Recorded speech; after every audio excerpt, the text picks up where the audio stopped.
from, nope, the face hole. I have Well, not gotten an update from. well, let me check mine and see. This is one of those weeks. I mean, you know, damn mosquito flying around. Um, this is one of those weeks where I'm trying not to use the same expression we used to start the show for, like nearly 200 shows. Got my Facebook notification, so we are live.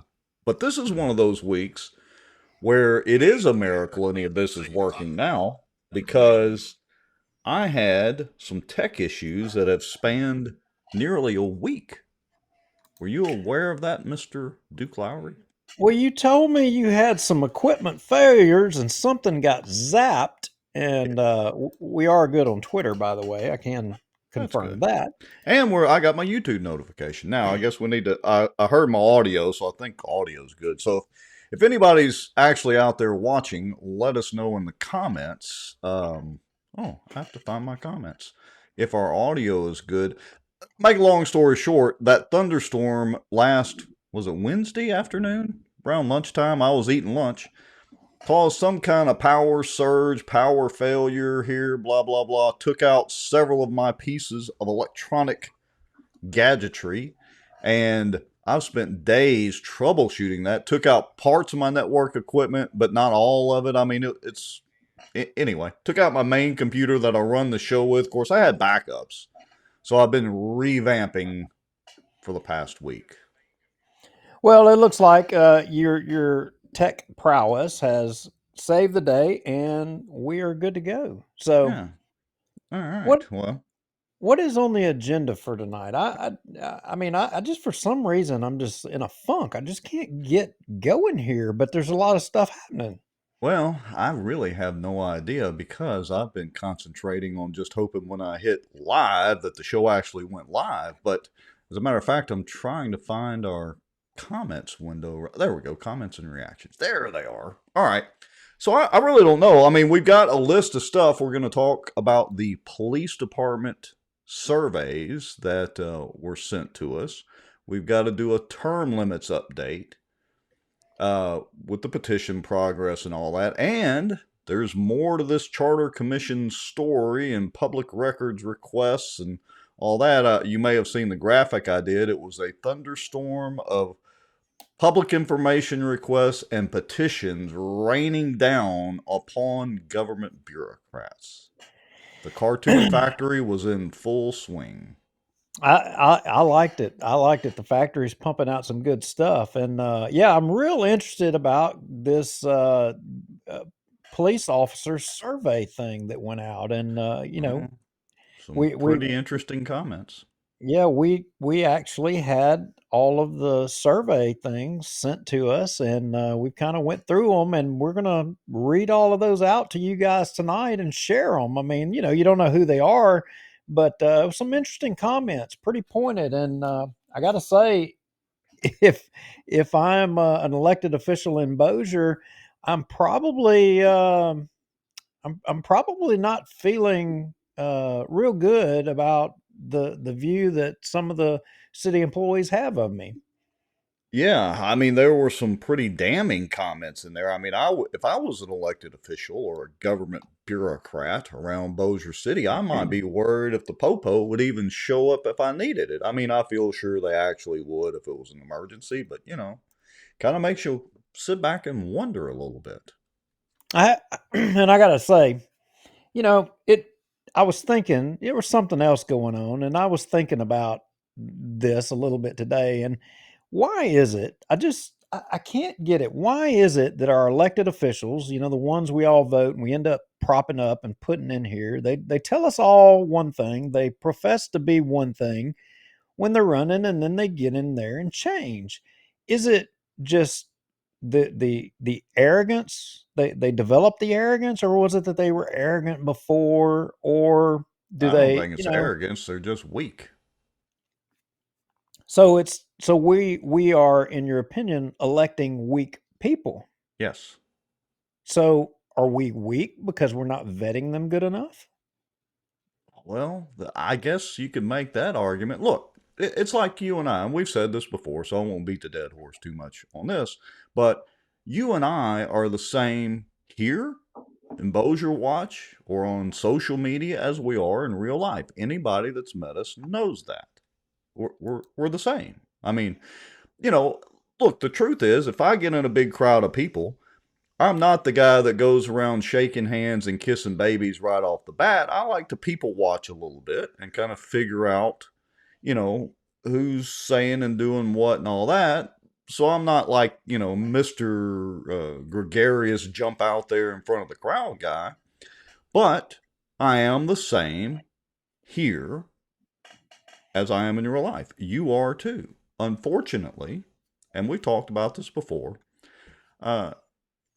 most of the politicians seem to not be the same on the campaign trail and in private meetings as they are once they get elected. I'm not going to say all of them, but the vast, vast majority. And it's a shame. It's a problem. Yeah, it is. I was going to go another place, but I'm not going to go there. I'm going to save it for later and just bite my tongue so we can get going with the show, because I know everybody doesn't want to hear us ramble on about no good, worthless politicians that say one thing and do another. I mean, we got news to share with people, so we got to get at it. We got to get going. As we go to the break, let me leave you with this thought. So, you know how the Biden debate deal turned out? Everybody knows that. Everybody's seen the news. And I got to thinking, why would the Democrats not want Biden to step down now or step out of the race, the prominent Democrats? And I think the reason is, who's third in line for the throne?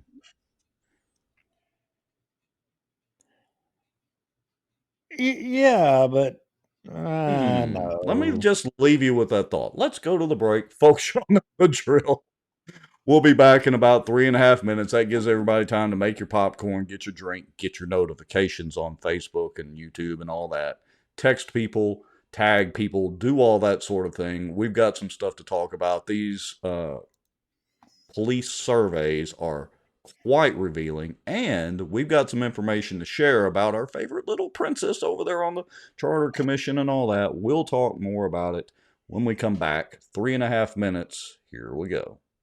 If folks knew a lot of the back office on the politicians that they think walk on water, they would be shocked. There's an old wound from a knife in my back that just is giving me heck lately, and it's just really irritating, so I have to kind of wiggle around a little bit. Well, I've not heard my name in stable or Baton Rouge in stable in the same sentence in a long time. And I titled it A Shot Across the Bow of the Good Old Boys. Just, they feel helpless, they don't feel heard, they have nowhere to turn. Some Republicans as well believe that government has the answers. And let me tell y'all something.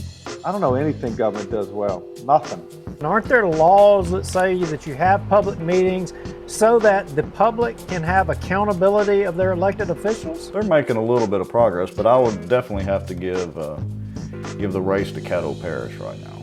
Yeah. I don't know. Is there anybody from Plain Dealing watching, you think? As a member of the media, I'm very concerned about what I've just heard. Did you or did you not requisition money to fight against this or for it?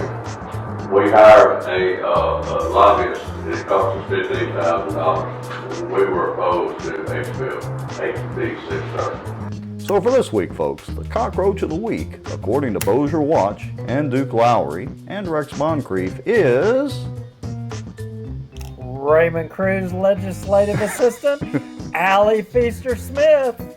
Thank you, Allie.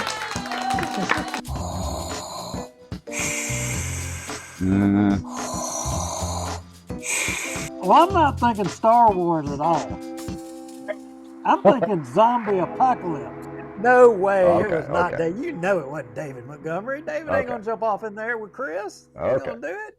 He'd as soon spit on him as he would even look at him. Man, this is a Mickey D's Krispy Kreme week. Didn't you know? Who's paying y'all? And if you're driving on the roads, are you safe? It's on the road, yeah.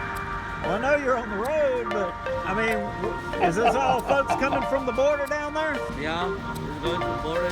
It's actually going to Mexico and buses. doesn't mean they interpret it the same way that I do. For instance, the Second Amendment. I take it very literally.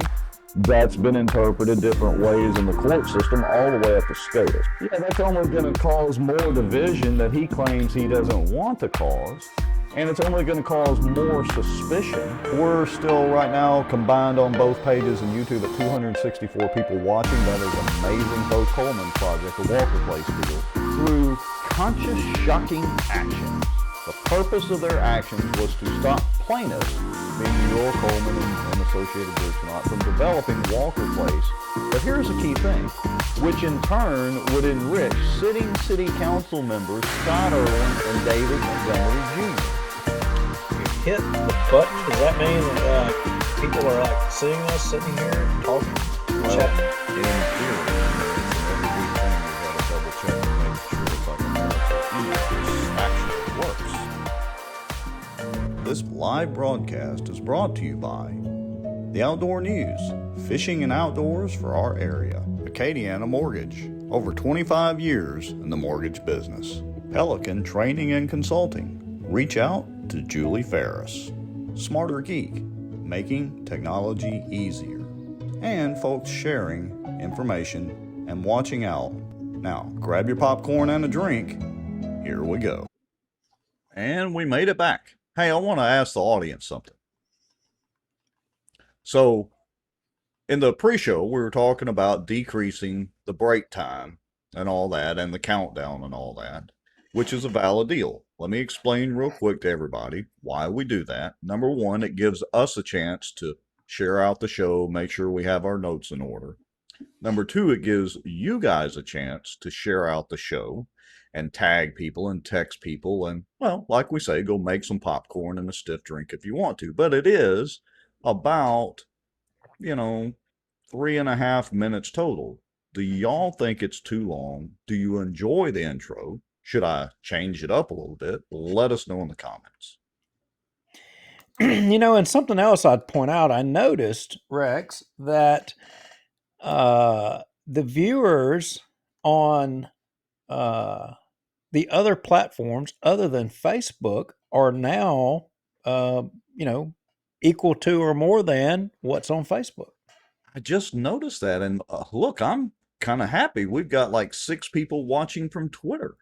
I mean, it doesn't sound like much. And for the Twitter or X platform, some of the podcasts, it's really not. But for us, we hadn't really ever pushed that.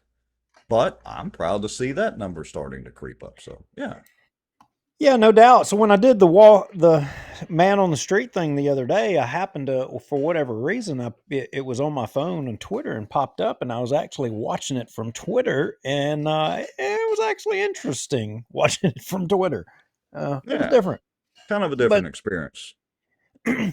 So, real quick, term limits. I'll give that quick update on it. Like I said, I think that last week I said we were, 3/4 of the way there, almost done, and we are right there knocking on the door. I know this evening there's several of our walkers are out even today getting signatures, and I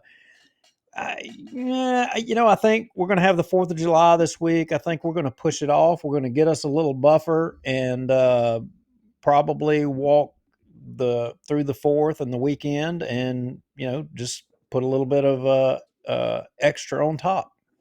Yeah, well, it's always good to have a cushion because, just for folks that aren't aware of how that process works, not only do you have to go out and endure the exercise and the heat and all that and get the signatures, but once we get all the signatures and the list together, the petition together, then, correct me if I'm wrong, dude, but we kind of do a initial vetting of that to make sure that information is correct and all that before, or as correct as, we can make it, you guys can make it, before turning it over to the registrar of voters. And then the registrar of voters office does a very thorough job of vetting all the signatures and information. Is that correct? Yeah, absolutely. It's correct. And we try to make it real easy for them and make sure that all the information is there and correct. And But I'll give you an example of a scenario that it's kind of hard, and it would even be hard for the registrar of voters. So imagine you go out and you get a petition from somebody who was married, got divorced, started using their maiden name again, and then got married again. So they sign their signature which way? Oh, well, yeah. Hold on. So I wasn't completely following the deal, but they would sign it maybe with their married name or maiden name or vice versa. Well, yeah, they could have, but let's just say, for instance, they had their voter ID under their married name. Right. Then they had gotten divorced. Then they went back to using their maiden name, and then they maybe got married again. All And then if you right. tried to look up their voter ID, or you tried to determine what, their voting precinct, ward and precinct, which is a required element. I mean, my point is it can get really hard to determine who that person is. And from our standpoint, when we submit it in, if our requirements are to have year of birth and ward and precinct, and you have to be correct on all of those things. And so let's say I can't find the voter ID number, and I can't find the ward and precinct, so then I have to just kind of hope that the Right. registrar can find the correct name, and it's kind of hard. So we try to solve a lot of that question on who they are before we send it in, and to prevent them from having to do a ton of work. And I will say this time around, unlike the last petition, we had a lot of faulty signatures, and we call it curing, and we had to Mm-hmm. cure a lot, try to search up and figure out who they were. Mm-hmm. And we've had a higher number this time than we even had the last time.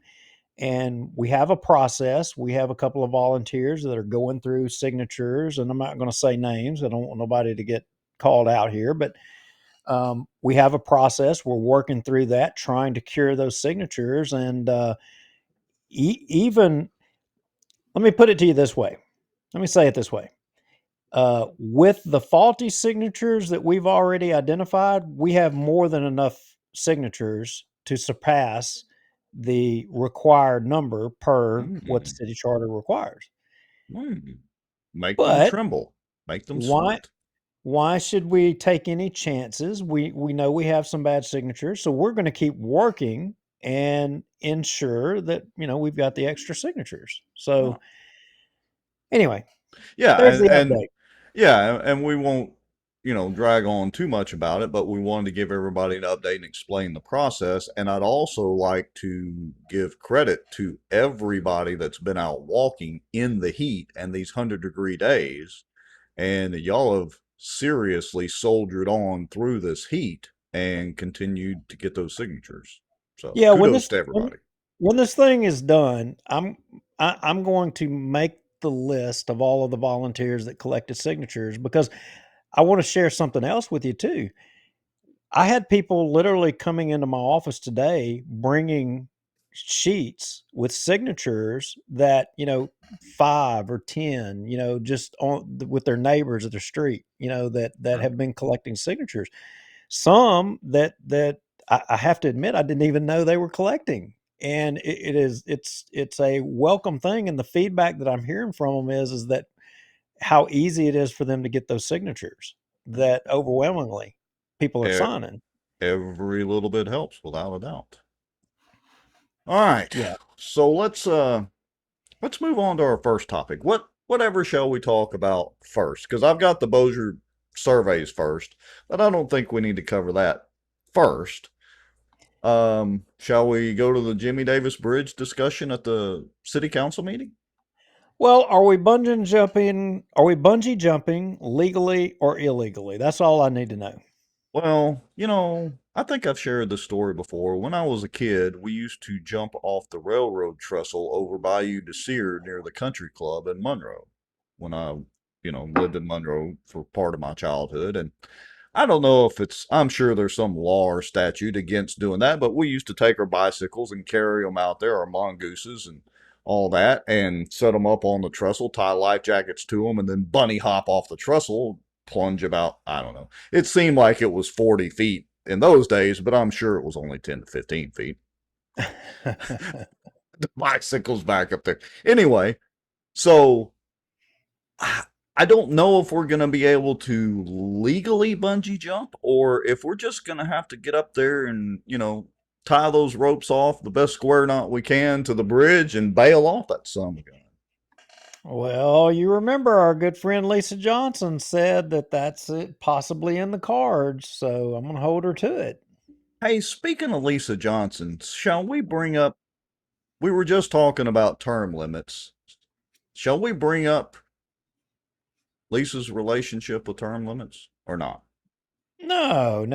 I don't think that's pertinent. I mean, look, Okay. she represents a business entity and she's got to be kind of apolitical on that and no, absolutely not. But I will tell you this, I think we're going to have a reckoning at the end of this petition because we may have had politicians who have had changes of heart. So What? You don't say.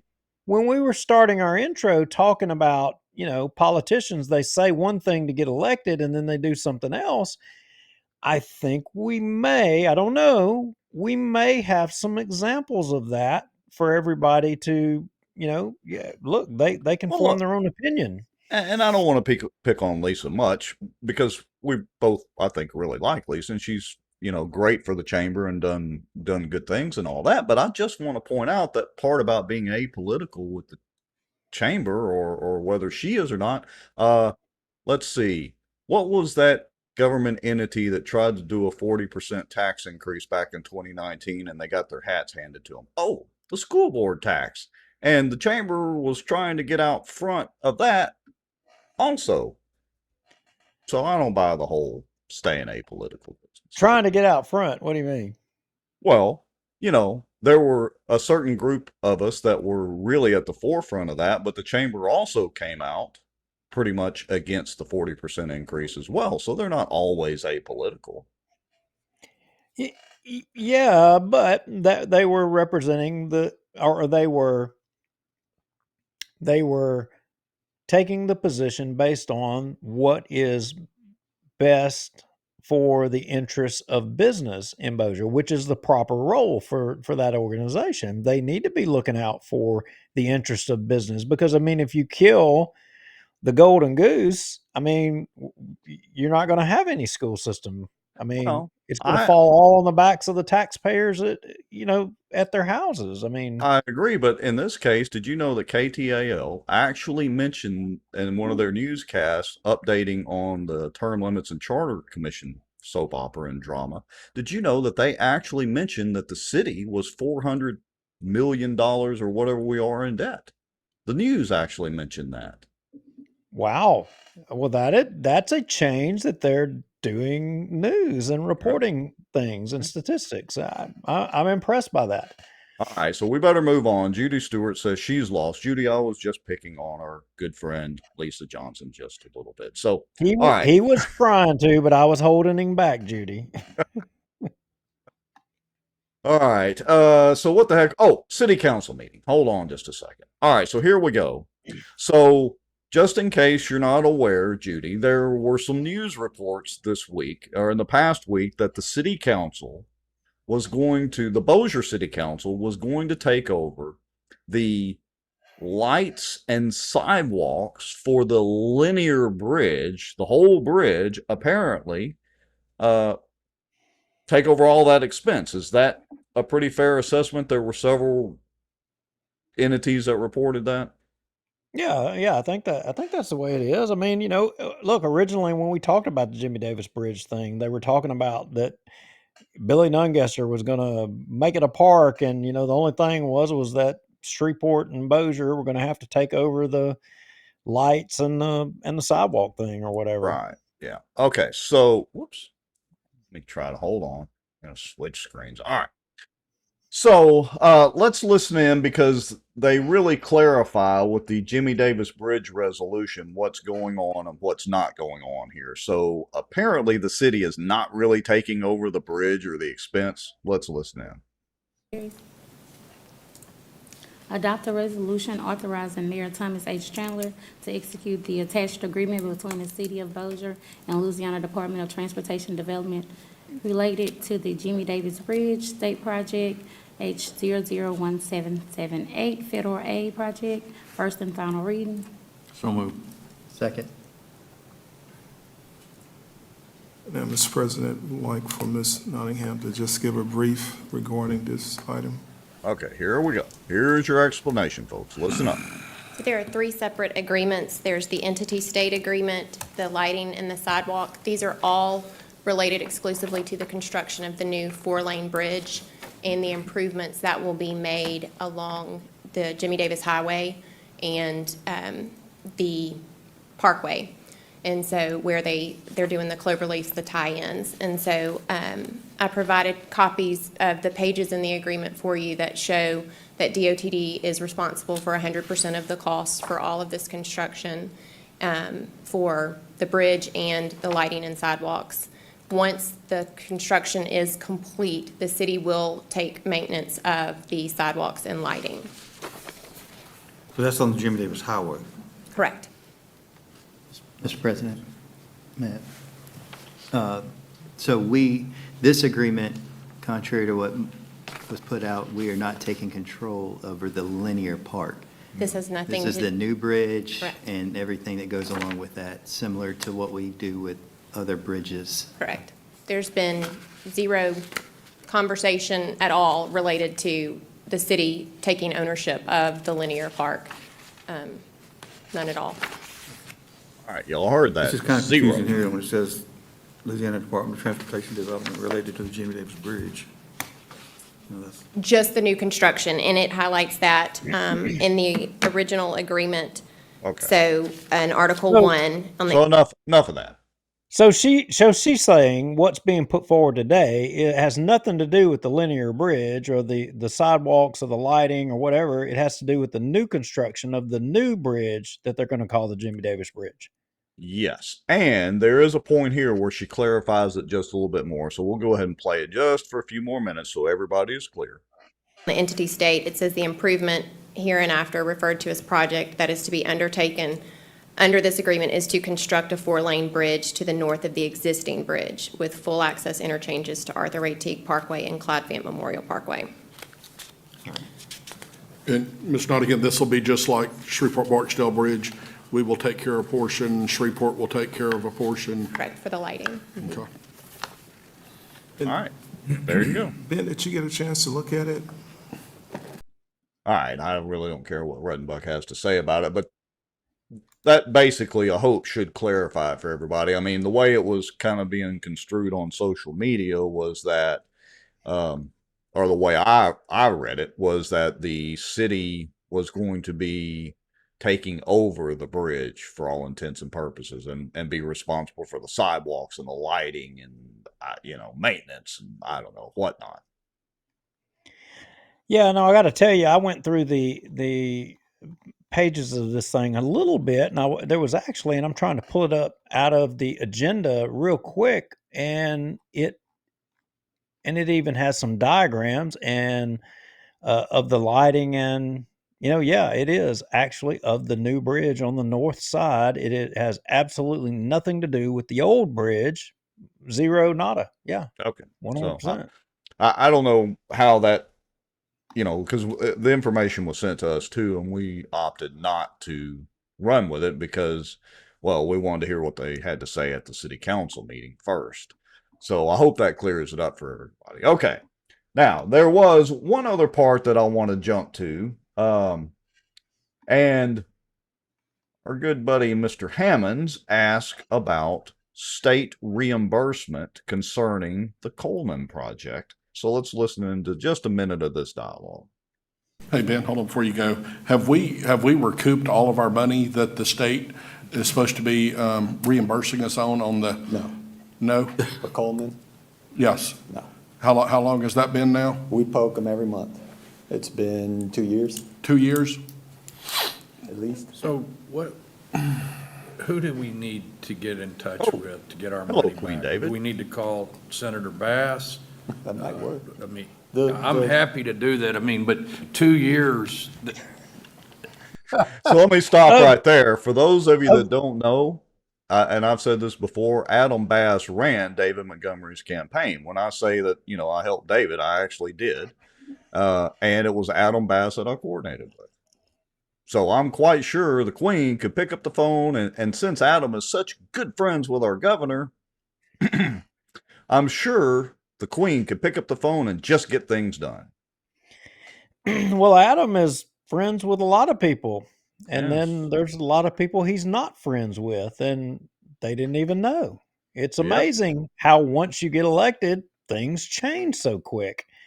Kind Just had of no amazing. idea. Yeah.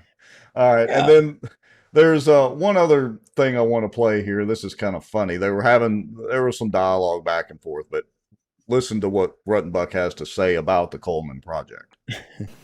remember we actually took in Barksdale Boulevard at the East Bank, and they quote, give you credit so you can go build another road. And then they made us, anyway, not to rehash the soap opera, but yeah. To rehash the soap opera. I think we need to do a little Facebook short, Facebook reel, whatever, YouTube short with not to rehash the soap opera. So many soap operas, I can't even keep up. I mean, Yeah, one right after the other. So other than that, there wasn't anything else that really caught our attention out of that city council meeting, I don't think. yeah, Judy Except for Stewart, the fact. I'm Judy Stewart. I'm with you. I'm confused too. Sorry. Yeah. Well, nothing of any substance. Hey, Ricky Bridges, good to see you. I did want to make note, though, that was Charles Jacobs' voice. So apparently he was back at the city council meeting. So, Yeah, this is the first meeting that he's back. It's good to see that he is back. He's obviously not in Houston, and what I would say, and we were kind of going to go down this road, but I don't think we're going to go down it so much as we were or what have you. But there had been some messages to us that we needed to ask for this and ask for that regarding his employment, the status of his employment, whether he was on sick leave, whether he was not, was he still getting paid, was he not, to which we sent a public information request and got a prompt reply. I don't think that that is pertinent to go through at this time, but some of the questions that were posed to us were was his, sick leave or what have you, comparable to, say, Tracy Ponder? What was there equity in, in comparison to the other city employees? And I don't know, Rex, you jump in. I think what I would say is we hadn't yet got to the bottom of that, No, I will just say this because we've been asked about it, multiple times in the context of other, like you said, other city employees, Bossier City Fire, Bossier City Police. There is, as best we can determine, and based on those public information requests, there is no sick leave policy for the city attorney's office. Now, I want to be the first to say that I wish Charles Jacobs well, even though I don't agree with a lot of it. He has provided us with an endless amount of comic relief here on this show and in the news and otherwise. So I always want to give credit where credit's due. So, I'm glad to see him back at the city council meeting. Wish him well. Hope that he does, have a full recovery and live a long, fruitful life. But there is no sick leave policy, according to the city, for the city attorney. So you can read into that what you will. Well, FMLA, which is everyone's entitled to that. And, Anyway, Yeah, but is that, well, but does we're the gonna FMLA, that's just so that you're guaranteed employment when you come back, basically, right? well, I think it's like a minimum standard, Right. that is by the federal government. But we're going to get into it a little further because the thing that we were asked was, in comparison, was the treatment equitable in comparison to, say, the case of Tracy Ponder, even Kenny Gallion, Right. Bossier City officer that was shot. Right. It is the treatment comparable? And some people, I think, feel like that it's not, and that there are favorable. I mean, it's a touchy subject to talk about, but they feel like some people receive benefits and favor in treatment than others, and Right. I don't know. We'll see. Yeah. So anyway, read into that what you may, folks. Y'all make the decision there. Is it fair and equitable treatment across the board, or, is there maybe a double standard? I don't know. All right. What's next? Well, I think jumping Oh, off into this, I said I think we should go to the Bossier City Police, and then we get into the new information regarding the Charter Commission, because we've gotten a lot of information sent to us that is new information. In fact, communications between people within the city regarding the charter committee. We did a big show on it 2 shows ago, right. and we shared a lot of inside ball. Well, believe it or not, we have more inside ball to share with you. But before we go there, so do you want to set this up, or do you want me to? Well, I mean, you can kind of set it up, and then if you want, I'll read what the questions are going to be, and then we'll just kind of wing it from there. But basically, I'll start it off, and then you jump in. Um, the Bossier Fraternal Order of Police Lodge number 39 apparently sent this And survey around, and and the the Bossier police City union. Police Union, I'm sorry, Bossier City No, Police Union Local number 645. yeah, you gotta understand. You've got two organizations that represent the interests of the policemen. They're independent, and they may not have always been on the same page, but on this issue, they're together. They're standing as one, which is something that hadn't always been the case, and it's a good thing for the Bossier officers. Yeah, so because I realize it obviously may be small text for some of you to see on your screens and all that. So let me kind of read this out loud. This was sent to the city councilman. It says, Councilman, the Bossier FOP Lodge number 39 have partnered with the Bossier City Police Union Local 645 in a pay raise campaign to raise awareness for how little our officers get paid. We hope you take the time to read this letter. We have held off on putting up another billboard at this time, but we will not stop the campaign. We know that we are in an election year with city elections coming in March. We have not had any contact with any city leaders in response to our letters or the billboard. At our last meeting, we decided to put out a survey to our members to get their thoughts on the situation. We asked them to respond to 5 questions. Number 1, what are your thoughts when it comes to the mayor, city council, on how they feel about you as a Bossier City police officer? Question number 2, do you feel the pay is adequate to work here? Question number 3, would you suggest someone to apply to this agency over neighboring agencies? Number 4, are you actively looking for another law enforcement job besides here due to pay? And number 5, when the mayor, city council talk about the police and pay raises, do you feel they are being genuine and truthful? And they have attached copies of responses from our officers. So that shall we just slide right on into one of the responses? Yeah, I think page 3 of this thing, right out of the gate, the first one, unsupportive. Yeah, no, Yeah, do you feel possibly pay is no, adequate? not Yeah, entirely. But page 3, you know, right out of the gate, Scroll. Well, Was that yep. page 3? Yep, that's it. Right there. The first comment, and it's kind of hard to read. There is only one part to question number 1. What are your thoughts when it comes to the mayor, city council, and how they feel about you as a Bossier City police officer? But wait a minute, before we go through these right here, first, Rex, I want to know how many of y'all think that anybody, the mayor or any of the councilmen, even read these? Let's take a poll.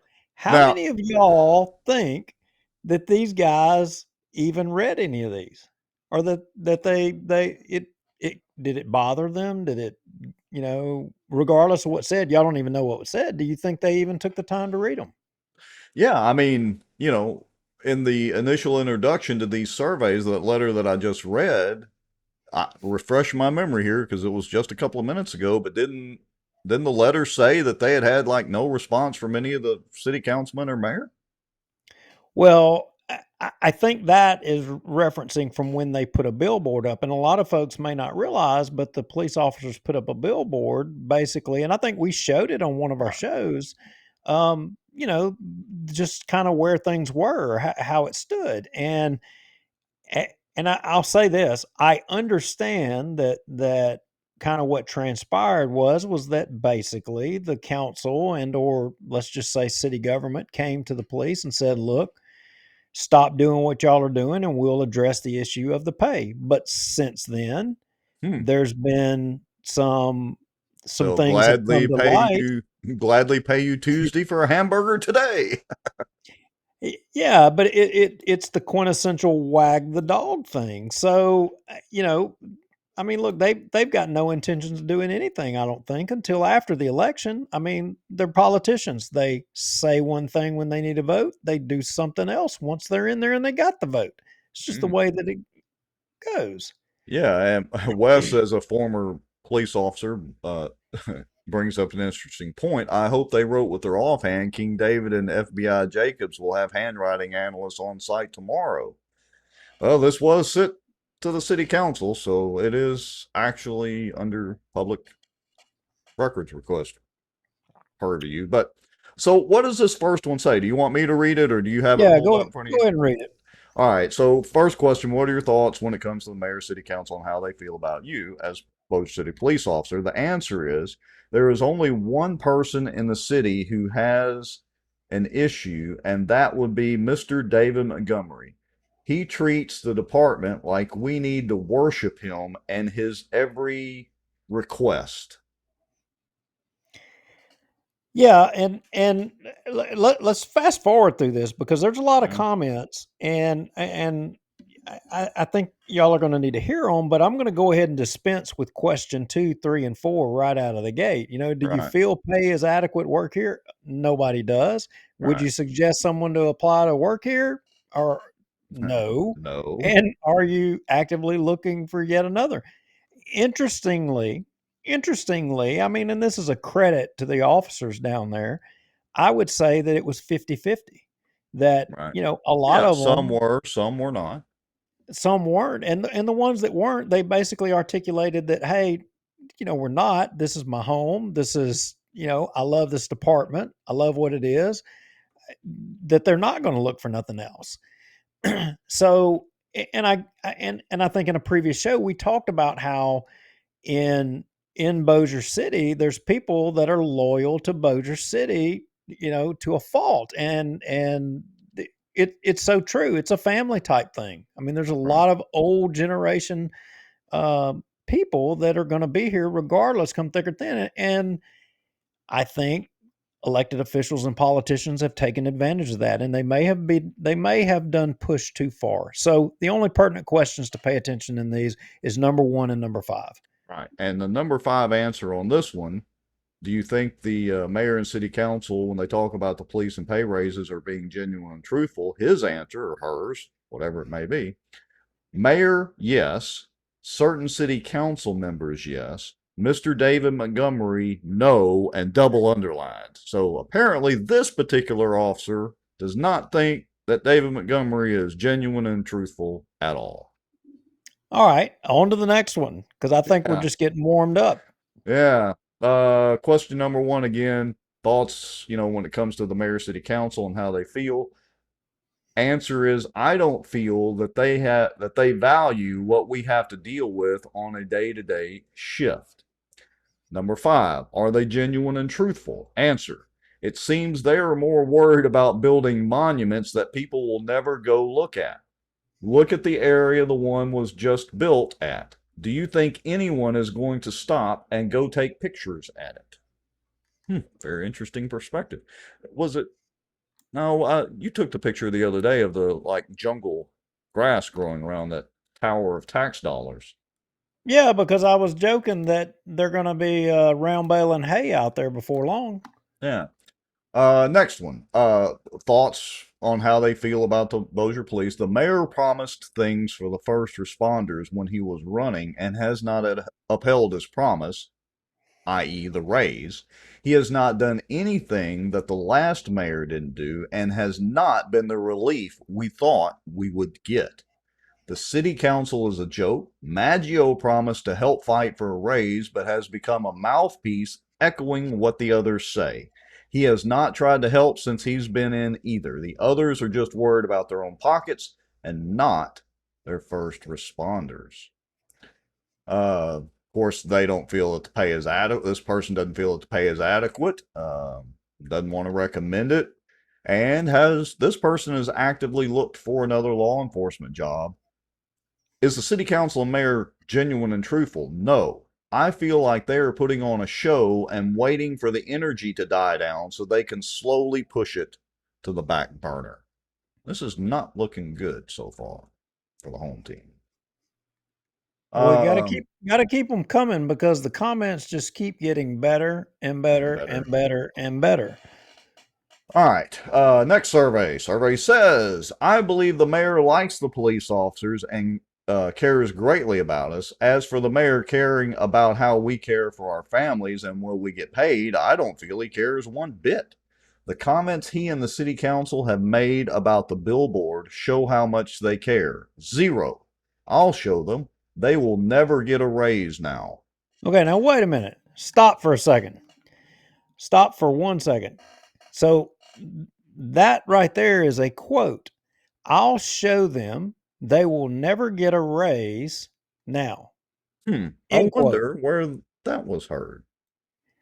So did Tommy Chandler say, I'll show them they will never get a raise now? End quote.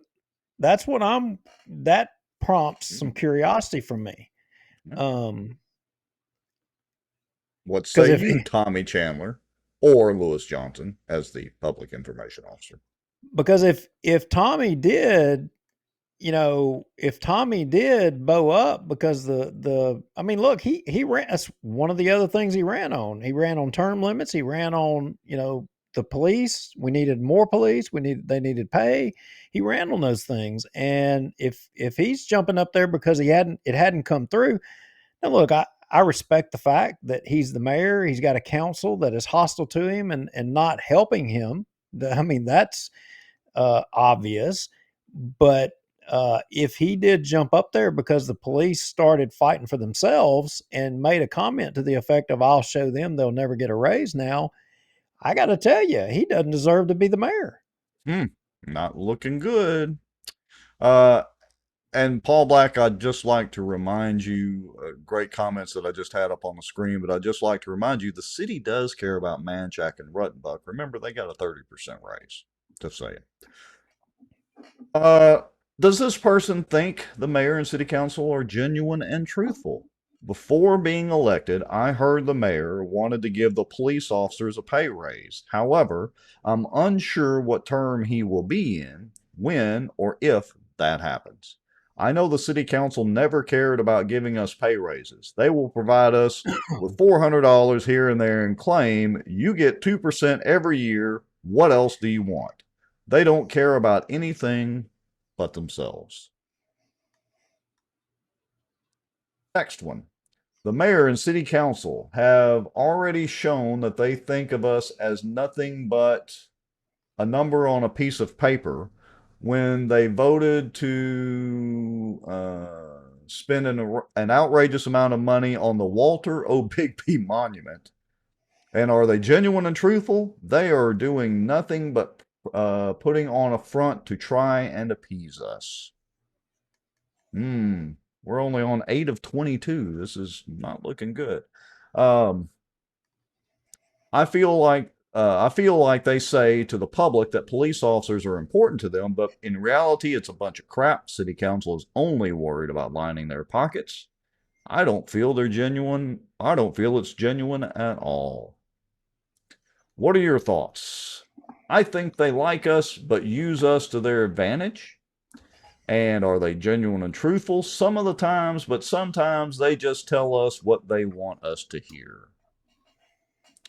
Next one.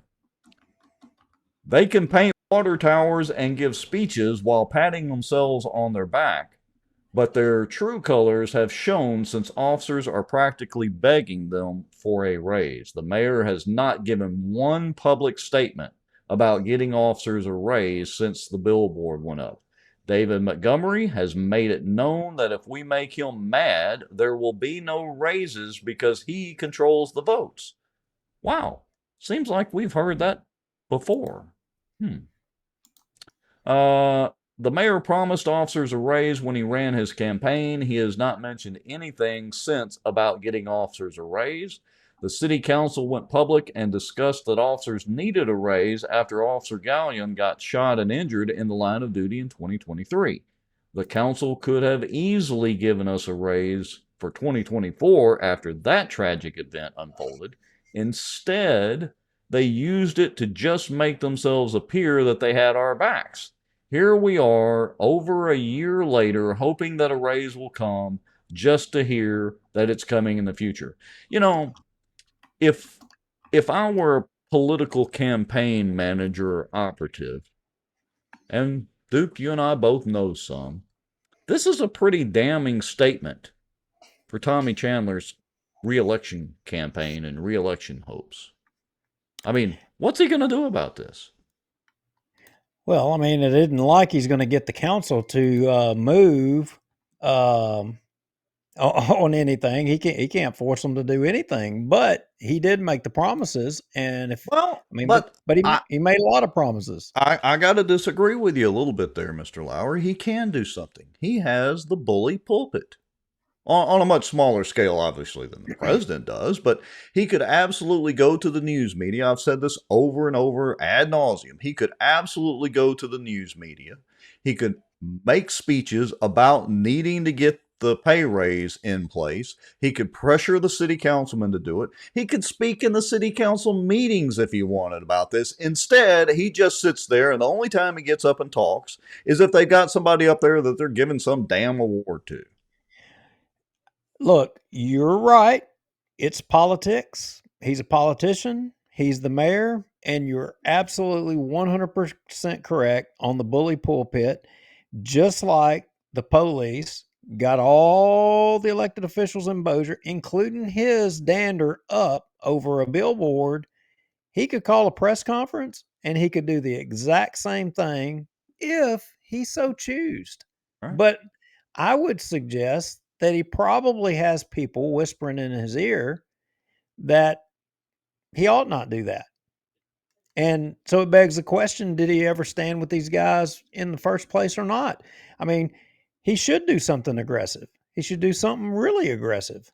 Yeah. I mean, look, Tommy, this is the easy way for your re-election hopes to get dashed. You lose the support of the fire and policemen and all their family and all their friends, and you make the police and firemen around here feel like they're not getting treated or recognized like they should, and you got a serious problem on your hands. You know, but wait a minute. We're forgetting the rule. Huh? You say one thing when you're running, you do something else once you're elected. Remember, once you're elected, that changes everything. You don't have to do what you said you were going to do. See, he'll probably run on trying to next term get a pay raise, because he certainly can't run on his damn record of even attempting to get a pay raise put forward. Oh, I mean, sorry. It's almost as if the same consultant is advising people on stuff. I mean, it's almost like, hey, look, I wonder who that consultant. Yeah. wonder who that consultant might be. Say this to get elected, but then once you're elected, you just thumb your nose at everybody. Oh, go to the biggest church in the parish and, beat that Bible. Let's do that thing. Anyway. There's so much I want to say right now. Oh my gosh. I'm Bite biting my my tongue. tongue. Yes. Biting my tongue. And who says we don't not go there? See, Yeah, well, timing is everything, folks. So I want you to understand that Duke and I have said this over and over. We are sitting on a lot of information and a lot of stuff that we honestly have not had time to thoroughly vet and before we put it forward. And it's not that we're scared or uneasy to put it forward. It's just timing is critical and timing is everything. And so at this point, we're just being coy about it. All right. Next survey. I do not feel as if they care about the police department as much as they convey to the public. I don't get involved in politics, but it doesn't make any sense to me why Bossier PD is the lowest paid law enforcement agency in the area, yet Bossier City is one of the safest cities. It feels like a real slap in the face as an officer. I'm sure that raise would be resolved by this afternoon if every officer refused to work today, the old blue flu. The mayor promised Bossier PD during his election that he would give the department a raise. It's been 3 years, and here we are. What are your thoughts? Discouraging, overworked, underpaid. Go somewhere with less work and higher pay. Somewhere that pays for your insurance when you retire. Are they truthful? No. They're saying what the citizens want to hear, but put no actions behind it. Okay. Stop before you get to this next one and just only show the screen of the first part. On the like next the one, answer? just show 1, 2, or 3. Don't go below that. Okay. Keep going. All right. Go a little bit right there. Yep. All right. What are your thoughts? I believe Mayor Chandler when he stated he wanted the Bossier City Police Department to be the best police department in the area. However, I feel a few members of the city council, mainly David Montgomery, have always interfered with Mayor Chandler in accomplishing that goal. Do you feel the pay is adequate? No, absolutely not, especially when you look at the other agencies in the area and what their starting salaries are compared to Bossier City. The benefits are also better in comparison. This applies to current police officers and retirees. Would you suggest the agency? I would only due to the fact that we always are in need of quality applicants. However, if an officer should find better opportunities with another agency, I would not discourage an officer from seeking those better opportunities. Now, I want you to scroll through that page real fast to the next page and then roll back up, only showing 5. If you can do that. The next page only show number 5? Yeah, and then you'll have to scroll back up to the page you're on to only show, the bottom part of 5 on the screen. Hold on. Let me do this. All right. Okay, I see what you're talking about. Yeah, you want me to show number 5 of that one we were just looking at, but only 5, right? Correct. And there's a reason we're doing this, folks. All right, so let me flip over to here. Okay. Again, I believe Mayor Chandler and what he says about wanting Bossier City Police to be the best. I do not believe one word that David Montgomery says about anything. He has always tried to stonewall raises for police and fire. No police officer has ever asked for a raise to become rich. We have only asked for raises to remain competitive with other agencies. The rank and file police officers have seen the decline in the quality of officers being hired over the last decade, and I don't think David Montgomery could care less. However, David Montgomery is the first one to use the hard work of the Bossier City PD officers for his political purposes, yet the first one in the city council to fight against us to earn a competitive salary. What say you, Queen David? So the next one, this officer wrote a book. If you go on to the next one, it says, all right. So, but let me ask, am I okay in showing rolling on up, right? Yeah. You're good at this point. Yeah. Okay. All right. Thought so. So the next one says, I think that our mayor is genuine when he speaks as to how he loves the police department and public safety in general. But it bothers me that our mayor ran and won an election on the backs of public safety and how he was going to get us the raise that we are deserving of. But yet he is now 3+ years in office and he has not done what he promised. I know it's more than just him making decisions about this, but he does not speak up publicly, bully pulpit, what you were just talking about, Rex, and does not show us that he is fighting for us. As for our city council, I feel they couldn't care less as long as they can call on us to fix their complaints in their districts. And they can brag to their constituents as to how they take care of them as if they are the public safety. This statement should exclude at least 3 city councilmen who should know who they are. If you question if I am speaking of you, then it would be a yes, I am. David Montgomery is the number one person to fight our mayor when he does attempt anything that would better our public safety, but wants to stand up and make fake appreciations in city council meetings and attempt to take credit for how our department busts their butts for our citizens. Wow. Oh, wow. Yeah, that's definitely not looking good. Holy cow, they did write a paragraph. Yeah, this one he wrote a book. And so he says, I'd like to think so out of all but David Montgomery. I truly don't think Montgomery could really care less. It's my opinion that Montgomery probably started out with great intentions on the city council, but he has changed into someone who really only cares about what makes him look good. If it's not his idea or way, he seems to have a problem with it. This has been evident over and over through the past few years, no matter who the mayor or chief has been. I mean, do y'all see a pattern here? Is it just us? I mean, this isn't the stuff we wrote. This is from actual Bossier City officers. Do y'all see the recurring theme in this? Let's go on down. We got just a few more.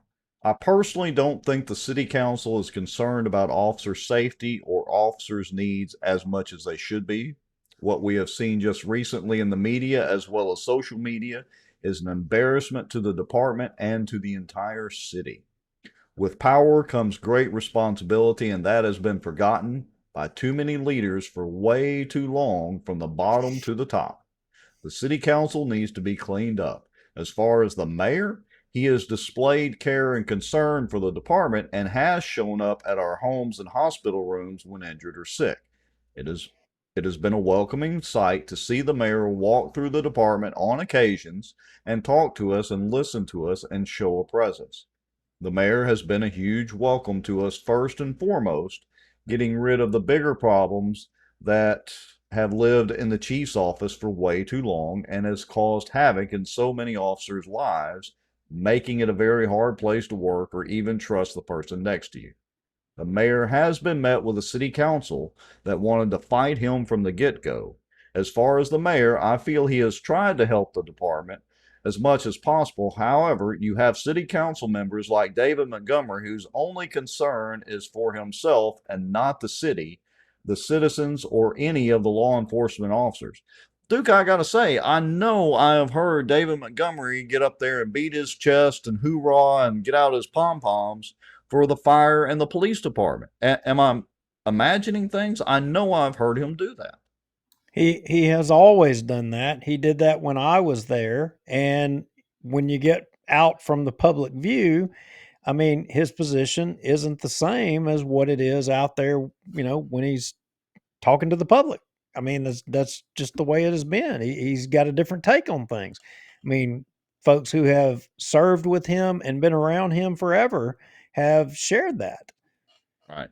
Well, there's a difference in words and actions, Queen David. But here's the thing. It doesn't matter. I mean, countless of these officers, all have this opinion, but yet how is it that all these other politicians, seem to support him? I mean, they carry his water in the Charter Commission. Not just Juliana- carry his water. I mean, they march lockstep right behind him. If he paused for just a second, most of them would ram their noses up his ass. Yeah, and one of them is a female police juror who is on the Charter Commission that is, I would argue, doing the bidding of him there. They all say they're doing it on behalf of the public, but they're not. I mean, I'm just wondering, are all of you connecting the dots with the politicians that say they're doing what they do out of your interest, but yet when it comes to crossing, the king or the queen, whatever you want to call him, they won't have none of it. You should ask them. Yeah. You should ask them about their relationship and who they're loyal to, because it ain't you, the citizens. No kidding. While they acknowledge our hard work and dedication, their actions do not always match their words. I have seen proposals for raises being consistently delayed, watered down, or even dismissed. It seems like they prioritize other issues and interests over the well-being of the officers who serve this community. I wish they would genuinely listen to our concerns and provide fair compensation for our service. Both the city police and the marshal's office deserve a more competitive salary. I don't believe the mayor or city council care for the police department. There are a few that show they care about the police department, but not all. There has been... Oh, go ahead. Look, I just want to say something. I mean, if you're a freaking politician, I don't care. The measure of whether you're a good politician or not is whether or not you're willing to die on the hill for the citizens or the public on their behalf. You're willing to sacrifice your career standing up for the right thing. I mean, someone sent me a message and they said that, well, Tommy Chandler can't stand up because if he does, all the good old boys on the council, meaning the king and his crew, will cut his legs out from under him. He has no balls. That almost makes me think back about the school board and the COVID mandates and all that crap. That they couldn't do nothing and blah blah blah. I mean, bull crap. If you believe it's right, if you had the courage and the spine and fortitude, you would have done something when you had the chance. And if your officers and your employees are underpaid, don't give me this bull crap that you can't have a spine and stand up and talk. Stand up and talk. Look, get your legs cut out from under you. From pretty much the first city council meeting that Tommy attended as mayor or mayor-elect, David cut his legs out from under him and basically, pardon the phrase, folks, cut his nuts off. And Tommy has just taken it ever since then. Tommy is a super nice guy in person. But as far as when it comes to that city council, they got him lock, stock, and barrel. Period. End of quote. I'm sorry. Again, he can't go out there and write the checks for the pay raises, but he could absolutely make it happen if he worked with the city council and pressured the hell out of them and made David Montgomery look like the ass, the complete ass, that all these police officers right here are commenting about. It's really that simple. It's not difficult at all. But here's the problem, Rex. Here's the problem. He has some people whispering in his ear, and it's his fault because he allowed them to be there whispering in his ear, and they have multiple people's interest in mind. And the interests of him being the mayor and doing the duty of the citizens and the police officers, it's not their interest they're looking out for in what they're whispering to him. They're steering him. Yeah, any of you that are, well, basically has worm tongue whispering in his ear for any Tolkien fans that are out there. Y'all will get that reference. All right. Let's see. I don't believe the mayor or city council care for the police department. Well, I just read that one. Hold on. Let's see. Number 5. Absolutely not. The only reason the mayor and city council talk about or even bring up the police and fire department is to make themselves look better to the public so they can continue to be elected into the position they have now. It is my belief they can care less about the police and fire departments. I feel the mayor and city council just treat the Bossier city officers as pawns in their chess game. They are not being genuine or truthful, and the officers have voiced their concerns for change and better pay, but it has fallen on deaf ears. Go ahead. Well, I was just going to say, I mean, look, we could keep reading this over and over and over again, and the bottom line is that it's the same old thing. I mean, well, let me read this last quote right here because this is the last one in this deal. This is probably one of the best quotes. This year we don't have the money in the budget, but maybe next year we will. Yet every year this city goes more and more in debt, building things that bring no income and are practically useless not only to the citizens, but also to the employees of Bossier City. There you have it. I mean, I don't know how to say it any better. I don't either. I think that one summed it up perfectly. Tommy Chandler, I mean, look, be the next George DeMint. Step up there and be the mayor. Step you up still there. have time. You got plenty of time. Step Call a up press and be conference.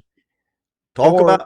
Talk about how there are obstructionists for police and fire pay on the city council and name them in front of the mic. Heck, we'll come record the video. If you don't want to use us, use the mainstream media. Use Channel 3, use Channel 12. We don't care. Just do something, Tommy. Please, for the love of God. I don't know what else to say in that regard. I mean, you can only expect these folks at the police department to hang on for so long, and they've been hanging on, and it's only out of a loyalty to Bossier City. And Bossier City citizens, you have a responsibility as well too. I think you need to bend the ear of the mayor, your councilman, Maggio. I mean, I got to tell you. I mean, Maggio. What has Maggio done? Maggio was supposed to be big pro police. Where's the beef? Yeah. Oh, where you at, Vince? Somebody called him out in one of these. Where are you at, Vince? You have always stood with public safety. Where are you at now?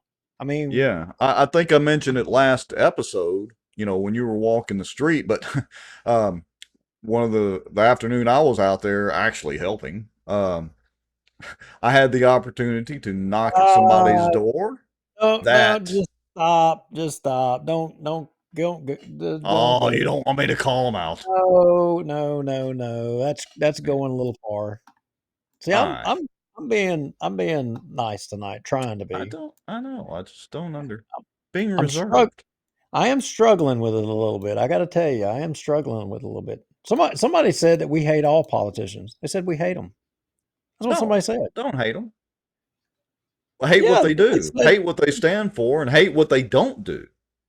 That's what I hate. And that's why I want to talk to them. I mean, look, why is it that the politicians aren't doing this? Why is it that our councilman, our mayor, why is it that our legislators, senators, why is it that it's us having to call out or point out the problems in government? Because if it's not people like us pointing out problems in government, can we depend on all of them to do it? No. Why are they not doing it? They're the ones that are supposed to be representing us. They are the ones that are supposed to be calling crap out. But why do they not do that? Just to prove that we are non-discriminatory in our bashing of our politicians, I'm going to call out Chris Smith and Brian Hammonds right now. Now, you guys have been two city councilmen that we could argue definitely for fire and police. But I'm calling y'all out right now. Y'all need to nudge the mayor. Heck, don't nudge him, punch him in the gut and say, look, proverbially speaking, and say, look, you need to do something. We've got to do something about fire and police pay. It is a well-known thing around Bossier City and around the area that the pay here is not adequate. We've shown the math. We've shown the numbers. You two guys, Chris and Brian, need to really, really push the mayor and make this a huge issue. I'm challenging both of you guys to do it. So there. See, non-discriminatory. I'm just now catching up, looking at some of the comments. Sorry, y'all, that I haven't looked at some of that. Boy, we might need to be some moderation going on. but yeah, you're right, Rex. You're absolutely right. I mean, I don't know. Look, people ask me how I didn't support Donald Trump the first time. I did not support Donald Trump the first time. But you know what? Somebody came to me and they said, look, Duke, we cannot continue to keep doing the same thing we've been doing. We can't keep electing the cookie cutter politicians that don't have a spine and this go along to get along mentality. It's killing our country. It's killing us. And you know what? That touched a nerve in me, and it's so true. And here locally, it's even more so true. I mean, well, let me point out a couple of things. So first, not to interrupt you, but this is kind of important. So Wes Marriott says some of the blame is on us too. The citizens have let the elected officials get away with it via apathy. But more interestingly, Chris Smith comments and says we haven't had that conversation. Oh, okay. So haven't had that conversation. What's he talking about? Yeah, is that I'm trying to look, I can't tell from the avatar. Is that Councilman Chris Smith? Hold on. Let me go check. I want to make sure. Well, I mean, this may be one of those that Chris wants to come on because we're criticizing him. Look, I hear. Let me go back. Let me hit the rewind deal, which we don't really have. Again, we know that Chris Smith and Brian Hammonds both support fire and police. That's pretty much what I just said. But y'all need to do a little bit more and again start nudging Tommy and get a coalition together and make this issue front and center, which is pretty much what I got on my soapbox about just a few minutes ago. I mean, look, I think they've done that. I don't think Tommy's not listening because Tommy's got gatekeepers, as wait a minute, Ryan Haygood said right there. He's got gatekeepers between Tommy but it's on Tommy. It's on Tommy. If anything's going to happen, Tommy's going to have to be the one to call a press conference, even when he's got, those people whispering in his ear that he has standing up there in the city hall with him, telling him, oh, don't do this or don't do that, or either that consultant telling him don't do this or don't do that. Tommy needs to show up with his backbone in place and let freaking Bossier City see it. He just needs to do it. Can't disagree with you at all. And I agree that it is on Tommy, but apparently somebody's going to have to shove Tommy. Okay, Chris said we literally had raises in last year's budget and it was removed. Okay. All right. So who removed it, Chris? Yeah. The next plausible question is who removed it? Call them out. And maybe we've got short memories, Chris. Maybe we actually talked about it in the show before. I don't remember off the top of my head after 200 plus shows. Barry Butler says, sit down with the finance department and find the money. Oh, Barry, you mean sit down with David Montgomery? He is the finance department. He makes all the rules down there. Yeah, I mean, literally. He owns the city down there. Yeah. Chris, we know where the bottleneck is. I'm just challenging y'all to, unfortunately, have to be more aggressive and drag the mayor kicking and screaming and that little birdie we keep talking about that's whispering in his ear, shut the birdie up. All right. I don't. It's frustrating. Well, so Charter Commission, let's transition. I mean, I think we beat this. We beat this to a pulp. Yeah. You know, it I have always said public safety is the wedge against the public. And it's no different today than it was in the past.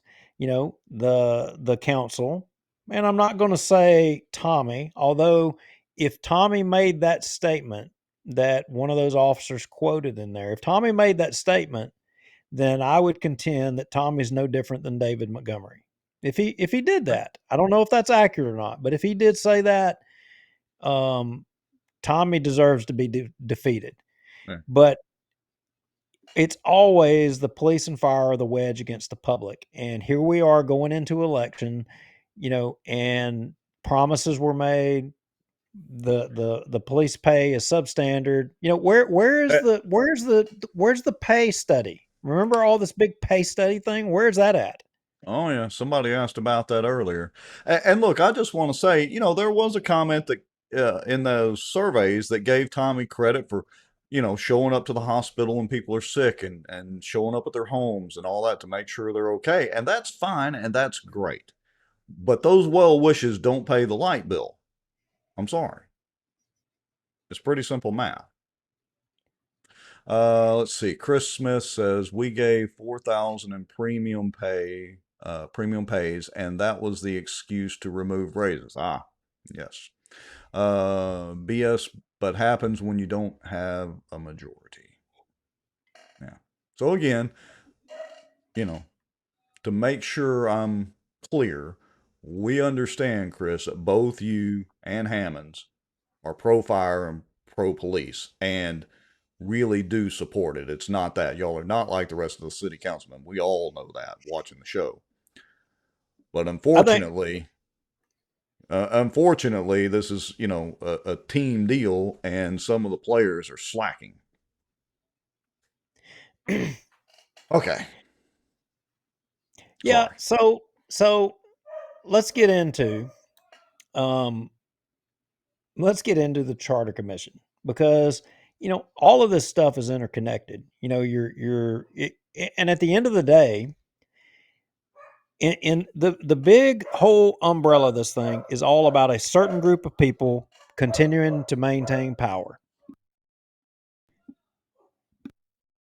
You're gonna have to go ahead and finish your thought, because I'm fixing to have to dispense with a dog. Oh. I see. Being a little unruly. Okay. So yeah, I was trying to click around and find folders here. So, all right. There's more to the Charter Commission story. There's a lot more, folks. And I kind of alluded to it last show when Duke was out walking the neighborhoods with everybody. We're going to show a little bit more of it tonight. There is a lot more going on behind the scenes that unfortunately we're not ready to necessarily divulge yet. But trust us when we say there is a whole hornet's nest stirred up over that whole Charter Commission soap opera. So let's see. What is this? Cut. I don't know if I want to play the video first. Yeah, here's what we're going to do. I'm going to roll this video. We've shown this before a few shows back. This is my phone call with Amy Moran from the Louisiana Secretary of State's office over the custodian of records procedure. So I want to listen for a few minutes to this phone call just to bring it front and center to everybody's memories. And we did release this as a standalone video on Bossier Watch as well. But for full context, I want y'all to listen to just a little bit of this. So here we go. Yes, I'm trying to reach Amy Moran. This is she. Oh, hi, Amy. This is Rex Moncrief. I spoke to you last week. You may or may not remember. But I've got a question about retention policies for personal cell phones when used to conduct government business. Mm-hmm. So I had called last week in reference to the city of Bossier City and you guys were gracious enough to send me their retention policy. Yeah, and I appreciate that, but I didn't see a retention policy for cell phones as far as the call logs and the text messages, and specifically if a government official chooses not to use their government issued, in this case, city government issued cell phone, but they are using their personal phone to conduct city or government business. What is the usual policy on that sort of thing?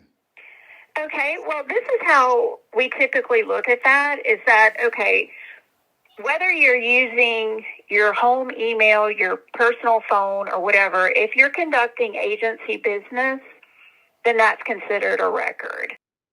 Stop it right there. Y'all heard that. It's considered a record, right?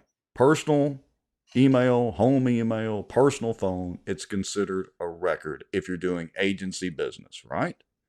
That's the Louisiana Secretary of State's office, and they're in charge with the retention policies for records for all the government entities, basically.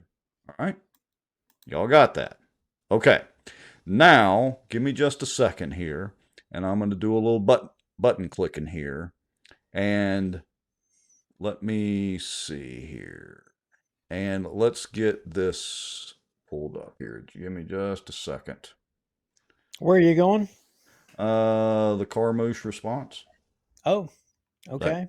That sound like a good idea to you? Sure. Okay. We're out of order, but go ahead. Oh, I'm sorry. Where was I supposed to go, Mr. Lowry? I'm following your lead now. Okay. Yeah, let me make sure I'm right. Go ahead. Just give me a second. Go ahead. Yeah. So where we're going with all of this is, y'all may recall in the past, Wes Marriott with Sobo Live, friend of ours, friend of the show, had a suit against the city and was chasing records, actually phone records of one Councilman Montgomery, who was allegedly given direction in regards to the Red Rover case, which ironically, Rex, I'm told the city is trying to settle with Red Rover. Yeah. So and Wes went to court, and of course, we covered that, lost that case, which doesn't make a whole lot of sense, but basically the fact that Verizon can only go back so far, when in fact we got with Verizon, and that's not true. They can go back a certain distance, and then I think Richard Ray changed his tune to say that they couldn't. Now he's publicly saying they couldn't easily. That's the key. Easily. Got to drag it out like he did. Yeah, not that they couldn't, but they couldn't easily go back and get the records. Well, in that case, they had an attorney named Lane Clark, a super nice guy. He actually spoke to us in the hall of the courthouse that day on that suit. Pleasant guy. I mean, I liked him. Anyway, but he was representing the city to the best of my knowledge. Well, fast forward to today, and he's with the Wiener, Weiss and Madison firm. And fast forward to today, and you've got, again, submissions for or public information requests for call logs and messages and communications regarding everything that transpired prior to the last scheduled Charter Commission meeting, which was, I think, going to be on the 18th or the Tuesday, the Tuesday after the 13th. And so y'all know we covered it in a show where, you had competing agendas, where the secretary, Sandra Morehart, submitted an agenda, and where the chairman, Preston Friedley, said, no, I don't agree with that, and submitted his own agenda. You had competing agendas. And then fast forward to that meeting, nobody showed up, or not nobody, I mean, Preston Friedley, Lee Jeter, David Johnson, they showed up for the meeting. Shane Cheatham had already said he wasn't going to be there. But the rest of them just miraculously just didn't come to another meeting. And Wow, what a coincidence. there were some blanks. It was almost as if it was organized. It seemed like, Maybe they were all going to the same vacation Bible school. I mean, it's plausible. And so what ensued ended up being Preston coined it as almost like a workshop meeting, which is basically an informal meeting where it's a free for all. Right. And assistant city attorney. Oh, well, hold on. There's some discrepancy in that. He may or may not be the attorney, right? I mean, he told us that. Well, he did say that, yeah, but he is officially the assistant city attorney. But it's who's literally in his email signature, so it must be true. It must be. But for what purpose he was there at that meeting for, then I don't completely know. But nonetheless, he was there, and he made a big spectacle of the whole show. And how many shows ago was that? 3 shows? I think so. And y'all can go back through the previous show videos and you can see the spectacle yourself if you want to see it. We're not going to show it again, but it literally, and when I say spectacle, I mean a spectacle. Look, it was straight up soap opera.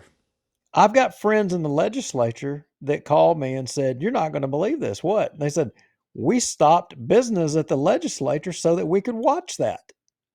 I said, "Wait a minute, do what?" They're like, "Yeah, we couldn't have our meetings because we were busy watching the big show in Bossier." And I hate to say it, that might be the only positive thing that came out of that whole soap opera.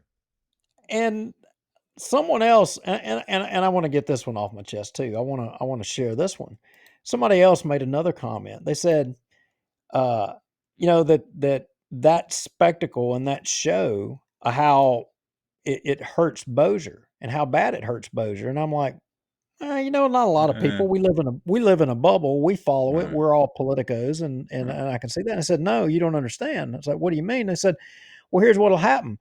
Said, if some company is looking to move to, let's say, Northwest Louisiana, East Texas, regionally, all a competing city is going to have to do is pull that video, share it with the company and say, "This is the way Bossier City does business. You have to go over there and deal with the good old boys, and this is how they handle themselves. This is how they act." And he said, "What do you think the likelihood of a business that, say, potentially wanted to move is going to come to Bossier when they know this is what they have to deal with?"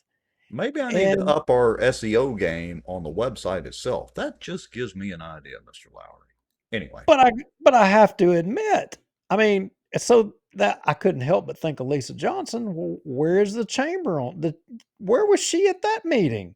She should have been jumping up there saying, "Guys, shut this down. Do you know what this makes our city look like? Do you know that the impact this?" I think that thought process has merit. I really do. And it is a valid point to make. Without a doubt. But then additionally, where's the mayor? I mean, don't make me answer that. I'm trying to stay off of Tommy's ass now that we're on the charter commission. But I had to say it. It was it's a part of the thought process, and it was something that somebody shared as well. They said that ends up at the end of the day falling on the mayor, because the mayor. Well, he can't even control the city council, much less that soap opera and drama. Yeah, but if Richard Ray's role here is not representing any of them and representing the city attorney's office or the assistant city attorney, or if he's serving in that role, I mean, that's on the mayor. That's true. Right. So we got a comment that says Brian Hammonds did a great job shutting that fiasco down. He did get up and make a great speech. As a matter of fact, I told Duke, I said, that sounds like mayor material right there. But the problem is it was well into the meeting by the time Brian got up, because I was there, by the time Brian got up and made his little speech, and well, we'll just leave it at that. The food fight was running out of food Yeah. at that point. Right. I mean, but it So- does make for a good campaign soundbite, and kudos to Brian for getting up and speaking up. Yeah, absolutely. So you've got a video queued up and ready, and Yes. you know, and it goes to one of the first Charter Commission meetings, and we're giving y'all context to lead up to what we're going to share with you. Right. And I think what you're about to share is Richard Ray kind of trying to explain the requirements of all of these folks in regards to ethics and meeting laws and all that kind of stuff, right? Yes, yes, I've got it queued up to the 19-minute mark or whatever, and supposedly this is Richard Ray about the open meetings. So I'll go ahead and hit play. Just tell me when you want me to stop. Okay, go ahead. To explain to the group, if you will, that this is a public body and you will be bound, in my opinion, by open meetings laws. And so you wouldn't be able to meet outside of a meeting with a quorum, or it could be considered to be a violation of open meetings laws. So either pass it to a future meeting and have that as a discussion item, or do it here rather than taking a recess, I think would be a more appropriate way to do it, Mr. Chair. Okay. Thank you. Well, I think you can stop there. I mean, he's acknowledging they're bound by open meetings laws. He also acknowledged about meeting outside of, you know, the public's eye here, and that could be construed as a quorum or would be a quorum. So how is it that, you know, I keep thinking about that last meeting where they all inexplicably just didn't show up because there was a dispute over the agenda. Well, and let's also how was that organized? Well, let's also mention briefly, because folks, you may have heard it referenced a few times and not be really clear or sure what it means. When we say a walking quorum, that is a quorum in effect by, I'm just going to say, daisy chaining opinions. Okay. And so that it has the effect of having a quorum or a meeting, even though you didn't all show up at one place. And so when you hear that referenced, a walking quorum, that's where they're talking about. And so, you know, we've raised this point ad nauseum before, and so have other folks, and they have to be careful about having these secret meetings or meetings where they chain, you know, an email to an email to an email, thus effectively having a quorum, so to speak, without actually having a public meeting. And that probably didn't come across as clear as I wanted it to, but you get the point. Yeah, making decisions outside of the public view, outside of the public, you know, view. But I would ask another question. You know, so you know, if you look at the video that you just had up there in the image of the still video, and y'all count heads. So Pandorina Sumas has been AWOL, you know, so I don't know that you can even count her, but you've got right there in that image, excluding Richard Ray, you've got 4 pro term limits people, 4 anti-term limits people. So if the 4 anti-term limits people in that image all agreed to just not show up so that there wouldn't be a quorum at the meeting because they knew Shane Cheatham wouldn't be there, then, you know, would that constitute a walking quorum that they all agreed to do that? I'm not saying they did, because I don't know if they did, but what I do know is that there have been public information requests and such filed, I think maybe to try to make a determination as to whether or not they were conspiring and they were making plans to subvert the Charter Commission process.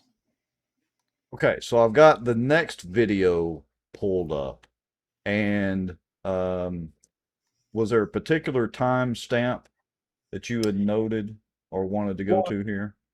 Well, I sure didn't put that down, did I? But I think in the timestamps, I think we had put in the notes there that Richard was getting on his soapbox regarding the lawsuit in regards to Colonel Crockett making comments about Wes's lawsuit, and that's where Richard he changed his terminology from that absolutely Verizon could not go back beyond 18 months to easily. He was quantifying, which was different. Yeah. It was Okay, as a, so but we don't I have to go there. well, I think I've got it queued up right here. So let me hit play and let's see if this is it. Let me make sure I got the volume set. Hold on. Do a couple of the things here and here, blah, blah, blah. All right. I'm not aware, Colonel Crockett, of any $15,000 lawsuit against the city. I am aware of a lawsuit that was brought against the city for a mandamus, and it has been heard by a judge, and it was deemed to be frivolous, it was deemed to be unwarranted, and it was dismissed, and the person that brought it was sanctioned for bringing that. Don't think he paid anything for his free lawyers from Tulane. There was nothing about, no, Colonel Crockett, this isn't going to be back and forth. You had your 3 minutes to speak. Now I'm going to respond to it because you said things that factually were grossly incorrect. I didn't bring that litigation up, A. B, there was nothing about a $15,000 lawsuit against the city. $10,000.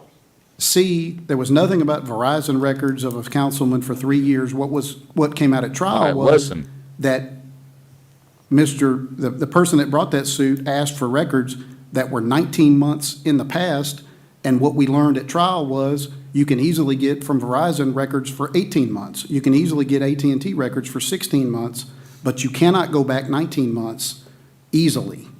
Now, there's litigation going on that issue in federal court.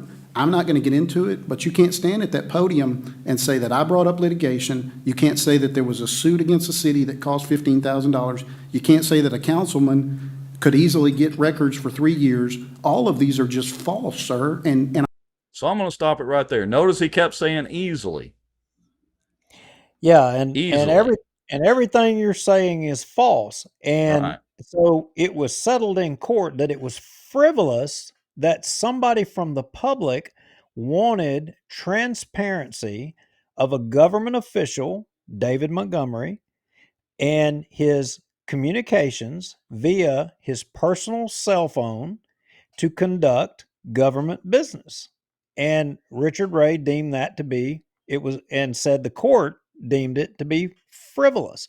So what y'all got to understand is here we go again, the same thing.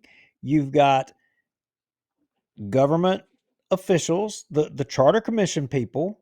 I mean, they're now a part of government. They're acting on behalf of all of us in the name of government to conduct your business.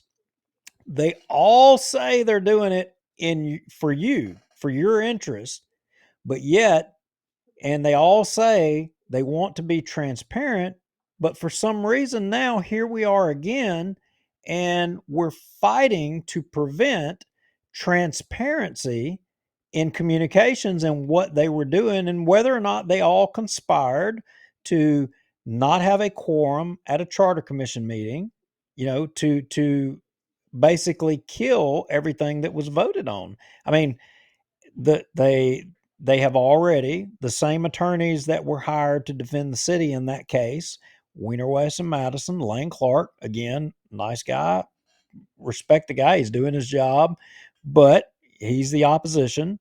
He's been retained again here now because there's been public information requests filed to seek those records pertaining to the Charter Commission meeting and the actions they took here going up to this dual agenda thing and non-meeting. Yeah, and we were going to see if the records can easily be obtained. And I say that in full jest, and again, not to beat that dead horse either, but we showed that absolutely those records could have been easily obtained from Verizon or whoever the cell phone carrier is. Just because they were 19 months instead of 18 months really doesn't matter. And all right. But in addition to the Wiener, Weiss, and Madison firm, now you have another firm that has come to the forefront. Yes. Another legal acronym or word soup that we have to deal with. Carmouche. What is it? I don't know the name of that firm, but I mean, you make him pull up cut 8 and pull it right up. But hold on. Let me go to it. And there we go. So Carmouche, spoken for Buckle and Day. I hope I got that right. So now that is a firm that is apparently all of a sudden showed up and addressing requests, because you got to understand, you've got the city of Bossier, and each individual elected official is also responsible for their work, their communications and all that stuff, their ethics. They're responsible for it. Juliana Parks, Sandra Morehart, individually, they're responsible for it. Right. So what we think is that Carmouche and Bokenfer and Buckle are individually representing Juliana Parks and Sandra Morehart. Well, why do they need attorneys? Well, and not just that, why do they keep hiring attorneys from damn Shreveport? Are there no Bossier City attorneys that could handle this? Wait a minute, where the hell is Richard Ray? And Charles Jacobs is back on the job now. Oh, wait, I forgot. He's Richard Ray is confused. Yeah, he's pronoun gender confused on whether he's the attorney or not. Anyway, all right. Sorry. So you've got Wiener Weiss and Madison, and now the Carmouche law firm, all both into the mix, and all being paid for by all of our tax dollars, by the way, and we're paying Jacobs and we're paying Richard Ray to prevent transparency to the public on their discussions. Now, Rex, and all of y'all watching, here's what I want to know. Y'all have seen us show these charter commission meetings for however long they've been doing them. We showed them countless, and we've, in multiple different shows, we've pointed out during the meetings, how many times have you seen, and we asked, I wonder who Juliana Parks is texting with. Who is she messaging with during these meetings? Yeah, we made a running joke about it. It's been a joke. So, I mean, obviously. And look, I just want to say this. If she's texting her husband, the judge, about personal stuff, or maybe, can't remember how old her kids are. If she's texting her kids or family member, whatever, that's her business. If she's texting, or any of the commissioners are texting anything concerning official business as appointed members of that charter commission, game's on for those records. Okay, well, wait a minute. I want to play devil's advocate here. Do you trust her to tell you which and disclose which is which? Hell, let me put on my facetious hat here. Of course I do, Duke. I trust the little princess to always tell the truth and always be forthcoming. I mean, she is a lawyer after all. Well, I'm just saying. I mean, should we take the politician's word that they're telling us the truth? I mean, you know, I don't know. I mean, it's a new day in lawfare and a new day in the world of politics. But I mean, they never. There's never nothing nefarious. There's never anything wrong. And but here we are. We find ourselves again. Everybody in Bossier is lawyering up to prevent public disclosure of records, public information. And to Wes Marriott's credit, this was a response that he received for a public records request, and this letter and all that was shared with us. So we want to give him a little hat tip and Sobo Live and all that kind of good stuff. All right. So here we go. This is in response to public records request submitted to Bossier City Charter Review Commissioners Juliana Parks and Sandra Morehart. You know, that wife of Travis Morehart, the esteemed CPA and auditor extraordinaire for the city and the police jury and the Cypress District and I don't know who all else. Anyway, and look, not besmirching his reputation any, I'll say this. He was very forthcoming at some of those Cypress District meetings. But regardless, Wes, and he can correct us in the comments, he sent in a public records request for those cell phone records and text message records that we were just referencing. And so here's the response. Dear Mr. Marriott, I should come up with some kind of lawyer voice. Dear Mr. Marriott, the following is submitted in response to your June 14th, 2024 public records request seeking public records from Bossier City Charter Review Commissioners Juliana Parks and Sandra Morehart. Number 1. All emails to any recipient concerning the proposed agenda for the June 18, 2024 Charter Review Commission meeting contained on any email server, public or private, containing conversations or accounts of proposed agenda items dated between 6/10/24 and 6/14/24. Okay, so sounds pretty specific. He's wanting stuff regarding the proposed agenda, you know. All right. I mean, he says what he wants. I mean, he's saying the type of communications he's wanting, and he even says the time, which is not. It's only 4 days. Yeah. So, do you think the little princess just whipped out those emails and forwarded them on? Absolutely not. Oh, here is the official response from the Carmouche law firm on behalf of the princess herself and Sandra Morehart. Respondents, Sandra Morehart and Juliana Parks, object. This is not a hearing or a trial. They object to request number 1 on the grounds that the request is overly broad and unduly burdensome. Really? The request seeks, quote, all emails to any recipient, but fails to provide search terms in order to narrow the scope of the request. Now, wait a minute. I thought he said concerning the proposed agenda for the Charter Review Commission. I'm pretty sure he spelled that out right there in number 1.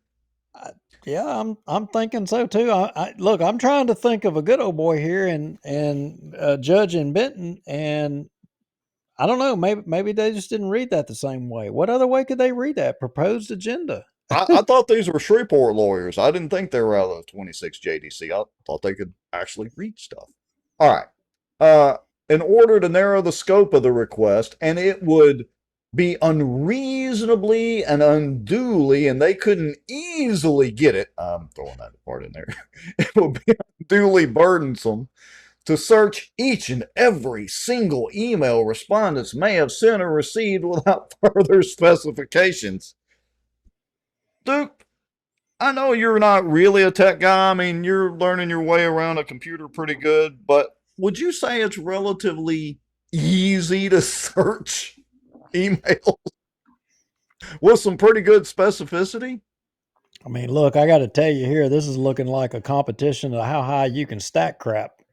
All right, now, but the important part is this second yellow highlighted area.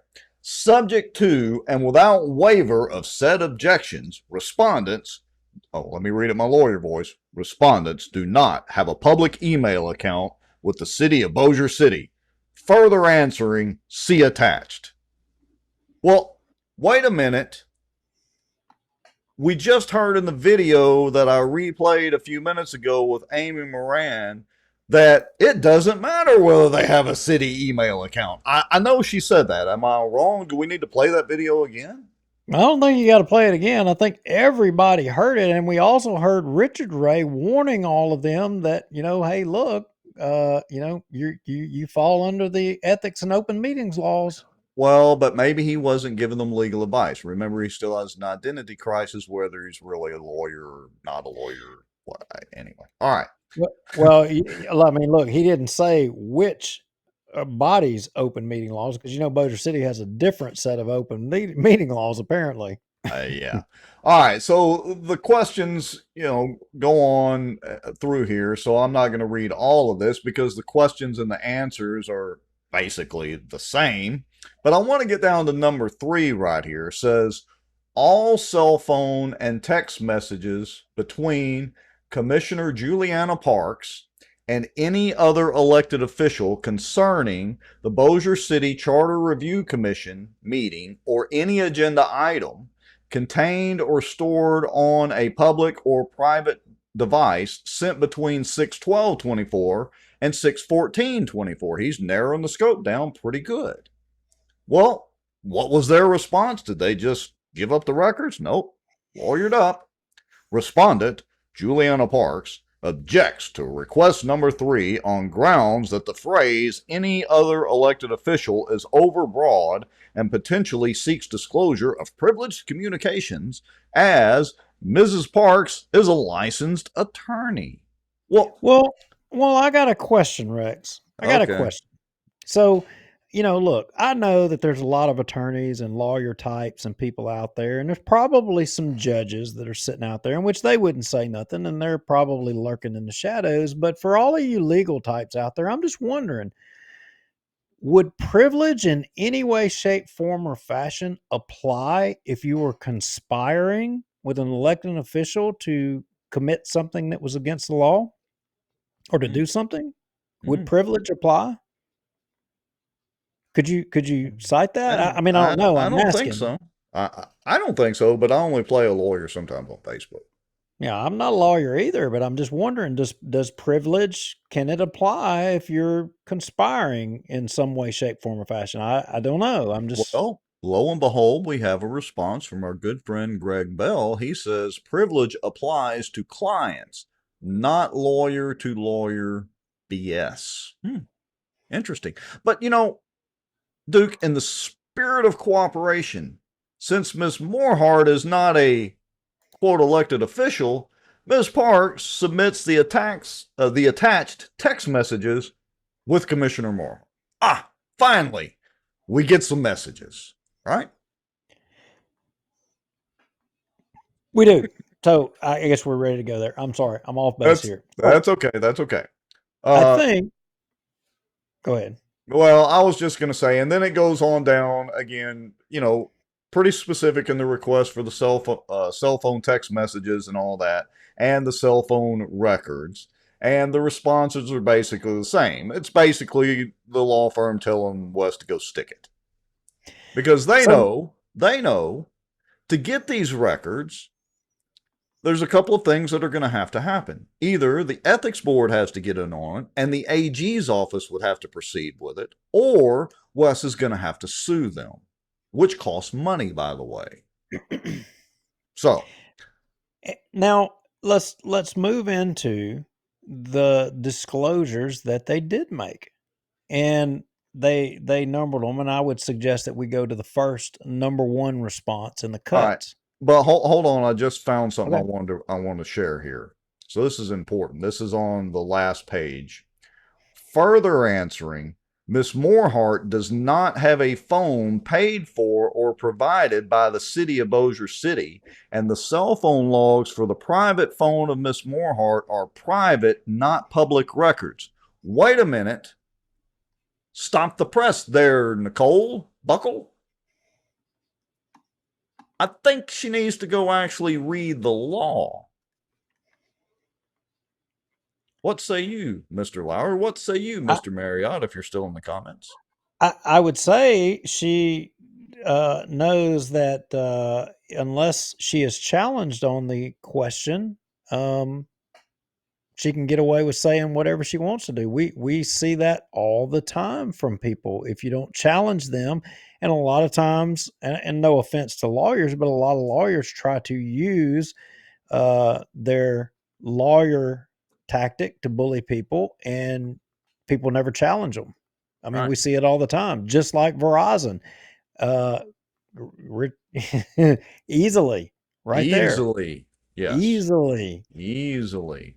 And that, I would remind everybody, was on a private phone as well. And again, I want to be clear that Wes's request is very specific. He doesn't care about Sandra Morehart or the princess's cell phone logs or records for anything except Charter Commission business, or in the context of the Charter Commission.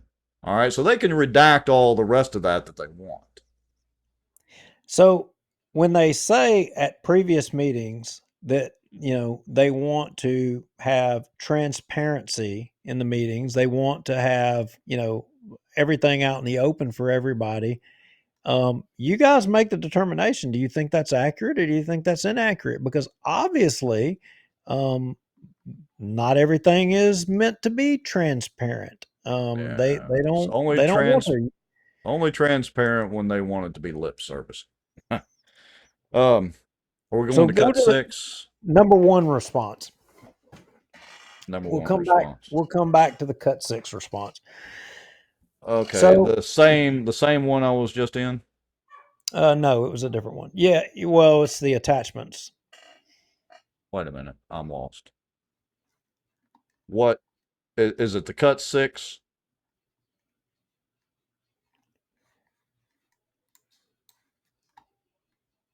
Hold on just a second, folks. Stand by. Technical difficulties. Yeah. I guess it was, but there were attachments on there. I had they were in there. I don't see them now. All right. Well, let me drop this in and hold on just a second. Let me do a little button clicking. Is that the one we want to show? No, not at all. Okay. Not at all. Well, I can go back. Hold on just a second, folks. We're lost in our own stuff. So the attachments were not in that PDF. Now there were 4 to 5 other PDFs. Correct. And there was one labeled number one response. Okay, hold on. I don't know where it is, but hold on just a second and we will find it. I got it right here. Just a second, folks. All right, let's go to do that. There we go. Okay, so once you get that one pulled up, Rex, scroll all the way to the very bottom of that to the very last page. Yeah, page 23, and we'll start right there. Okay. All right, that's page 23 right there. So the last show when we covered the blow up at the Charter Commission meeting, and Richard was having his outburst going at it with Preston Friedley, and we shared a little bit of the communications that were sent to us then, and since we got this information from the public information request and what they let loose with, some of the communications from their end, which so we got more information, and it's kind of filling in the blanks a little bit more. So right here, you've got on June 13th at 1:46 p.m. You've got from Sandra Morehart, sending out an email to all the members, including the chairman, announcing the minutes and the agenda. And that was the first email that went out to all of the members and even to the chairman at that point. So if you jump to page 22, Rex, which is just have to scroll right up. All right, give me just a second here. Then you'll see we'll be at June 13th at 2:48 p.m. and you see Preston had a response to which he says, I've just received this email less than an hour ago. It's not been approved by me as the chairman. Therefore, this is not the official agenda and will not be posted until I have approved and reviewed the agenda. So what I'm going to say for all of y'all, we're kind of going in chronological order on all of these emails so y'all can follow what transpired, and then you can juxtapose that against the statements that were made at the Charter Commission meeting when Richard Ray blurted out and summarily all the rest of the anti-term limits people didn't show up. So keep scrolling up to page 22, which would have been the I think that's the one that we just did, Yep. but page in between, page 21 and 22, immediately after Preston responds, you've got Juliana Parks chiming in within minutes at 2:57, saying, is this the new procedure? Pointing out that, Preston had took issue with the Morehart putting out the agenda without sending to him first, and getting an approval. So she obviously must not have been at the meeting that we showed, and I have the replay in the video sitting there ready to go. She obviously must not have been at the meeting where they delineated how agendas would be, put forward. And, and it was a dialogue that both Sandra and Preston had. And look, we got the video. I think we just need to show it and let everybody, y'all make your own decision. Juliana is saying, is this the new procedure? And, y'all look at the video and you tell me what you think. All right, let me cue that up. Let me swap screens here, make sure the volume is up so we can hear. Here we go. An email on this, but if to comply with the public meetings or open meetings laws, we have to post the agenda, physically post it and post it on the website at least 24 hours prior to the meeting. Well, that's a business day, so like the one for today's meeting had to be posted before 11 a.m. on Friday.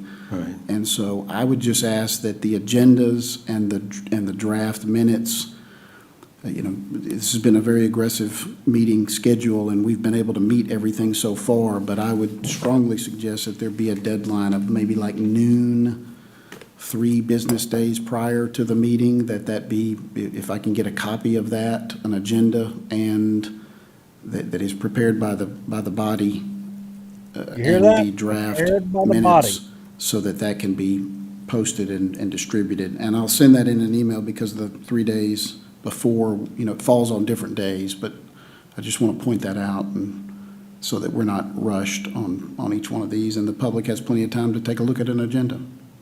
Okay. So Richard, would it be a good idea in order to meet that we, before we adjourn, we set an agenda for our next meeting so that you can have that? Or is that something the whole Charter Commission needs to do or something you want to do? And let me clarify, Really? I only need it because I need to get it to Right, our understand. IT people, Right. but it needs to You be hear that? prepared by the body. Well, I think It the needs- agenda itself. He said it needs to be prepared by the body, and the only reason he needs it is to be able to, do the publication to the yeah. public, the Right. IT deal. It's the only reason he needs it or should have anything to do with it. All right, keep playing. All right, here we go.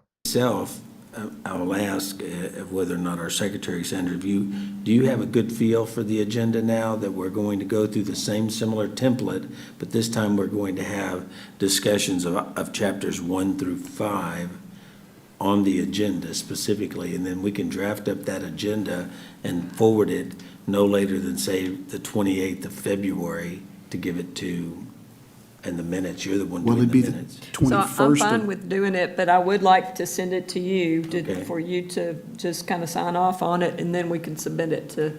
Our next meeting, formal meeting, is not until, is it March 4th? No, I thought February 26th. Is there it not a is. meeting? It is. Do we have one on the 20th? February 26th at Yeah, 6 okay, p.m. so the 21st. Thank you. So you heard her say, I would want to send it to you, and then once I have your approval, then we send it to everybody. Then we send it out. Right. That's what they said. But Juliana just said in the other document, she's saying, is this a new procedure? Now, she's sitting right there. I mean, maybe she wasn't there. Wait a minute. Hold on. I figured it out. Right. She's on her phone. Wait a minute. Play the video again a little bit more right now. Yeah, Play the y'all video keep again. an eye on her. At noon. Yeah, the 20, at noon. Can you meet that deadline, Sandra? Maybe she wasn't paying attention. Oh, she put her. She wasn't. She We was will on her not be phone. starting the discussion. She didn't. Now, I wonder who she was texting. She didn't hear it because she was on her phone. She was conducting Charter Commission business on her phone while they were conducting Charter Commission business. Yeah. And if she wasn't, well, who was she texting? She legitimately didn't know. I mean, I hate to be giving her an excuse, but she was doing Charter Commission business on her cell phone, so she didn't hear what the order of business was going to be and how it was going to be conducted. She didn't know. You're welcome, Juliana. Helping the little princess. How noble of you, Mr. Duke Lowry. Okay, so let's go back. So now that we've delineated to all of you and we showed y'all, I mean, what they talked about in an open meeting and how it was going to go. And so for there to be questions about, Juliana, if this is a new procedure or not, I mean, did it sound like it should be new to y'all? I mean, I guess if I was on my phone, it would be new to me. Yeah, I can see how that would happen now. I learned something with all of y'all just sitting here rewatching this and putting it together. That's why the teachers take away the phones in the classrooms, everybody. I mean, who knew? Anyway, and she's a lawyer. You can't even use your phones in the courtroom, remember? No, they were literally confiscating them. I mean, good grief. So anyway, page 12, I mean, we jump up there and you got Juliana Parks at 322 responding to David Johnson, wondering why Preston's never said that before whenever Sandra sends out the agenda. I mean, somehow insinuating that it was different or whatever. Maybe it was different because she had always communicated with him that before it went out to everybody else. But at page 20, if you jump to page 21, we're going to make a big jump here, Rex. At 340, Preston begins explaining to Juliana what had been the procedure. So if you can get that, there we go. Yeah. So before Preston responds, before the commission elected its officers, we relied upon Richard Ray to put together an agenda and have the minutes prepared. After we got started and elected officers, the process was as follows. The agenda was usually prepared by Ms. Moorhart based on previous agendas, who would then send a copy to me and Richard Ray for our review and approval. No agenda has ever been set without the chairman or our attorney reviewing and approving the agenda. The unusual step today is that this agenda was presented by Ms. Moorhart, was put together by herself, and sent out directly to the commissioners and Mr. Ray. That is a very different procedure.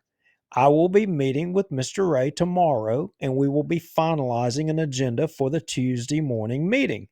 At that time, you, along with the members of the media, will receive a copy of the posted agenda. At that Tuesday meeting, there will be ample opportunity for members to have input on the final agenda or any proposed amendments to the agenda. So he was saying, look, this ain't the normal procedure. We just showed you the video of them talking about it. But again, I can see why Juliana had questions. She was on her phone conducting Charter Commission business. That she doesn't want to give up the records about. That she's lawyered up with to try to prevent, from being disclosed. A lawyer is lawyered up to try to prevent public information from getting out. How odd is that? Sandra Moorhart, if you scroll right up above that, immediately at 3:53, Sandra jumps in and responds, saying it's the same process she's followed for every meeting. I don't know. I put a note here saying that, which is correct, what she said would be the process on video. I was posing a rhetorical question to myself, which is correct, this statement or the video that you all just saw, which, which is it? I mean, I don't, which is the correct process, the video or what she says here? And I coined it as what she was doing to try to kill term limits, because this is what this was all about. It was all about trying to kill term limits. And obviously, in my opinion, she was being directed at what needed to happen. And hence the public information requests and wanting to get communications with elected officials. Yes. So scroll up page 20 to 21, kind of that halfway point as we're transitioning there. Yeah, right there. And you've got Shane Cheatham jumping in the mix.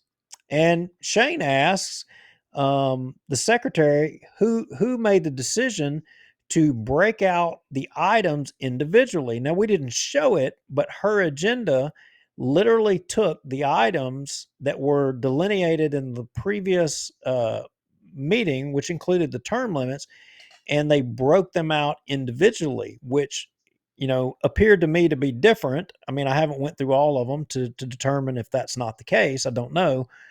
But he was pointing out the fact that, all of the things were broke out individually.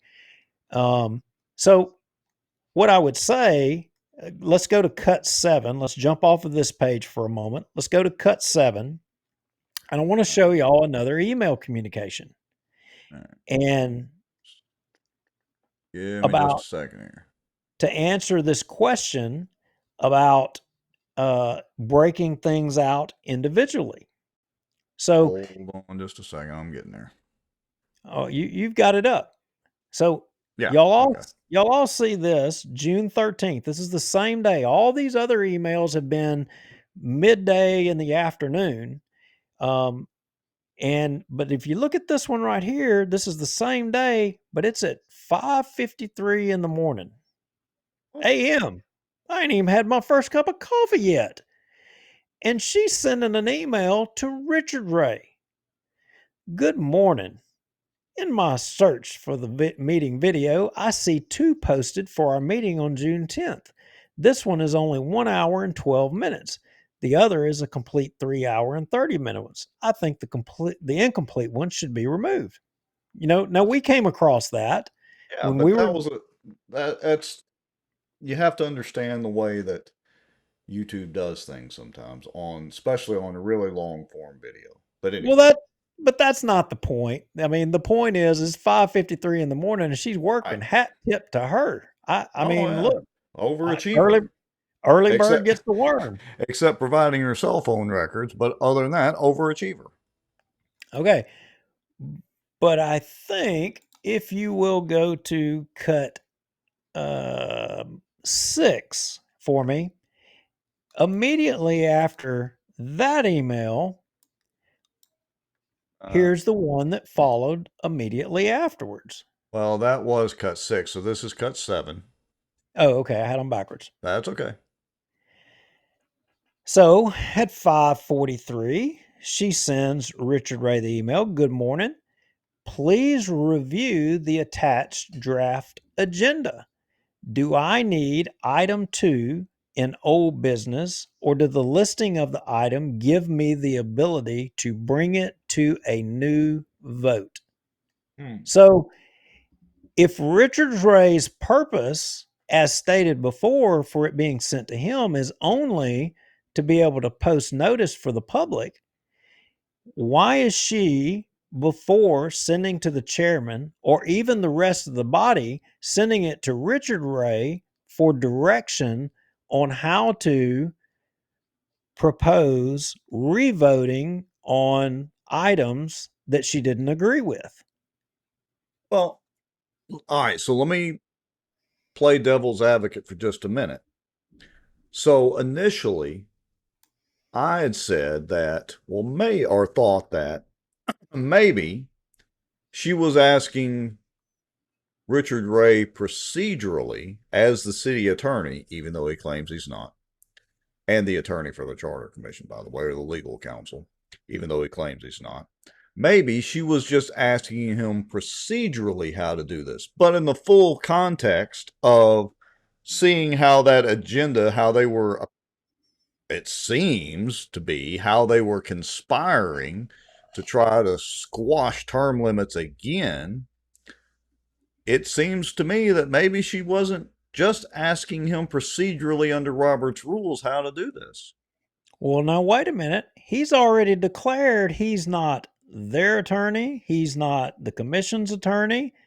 He's there strictly volunteer. Remember, Right. he's already disclosed that. So Right. how is it that before she sends anything, why is she not communicating with the chairman on this?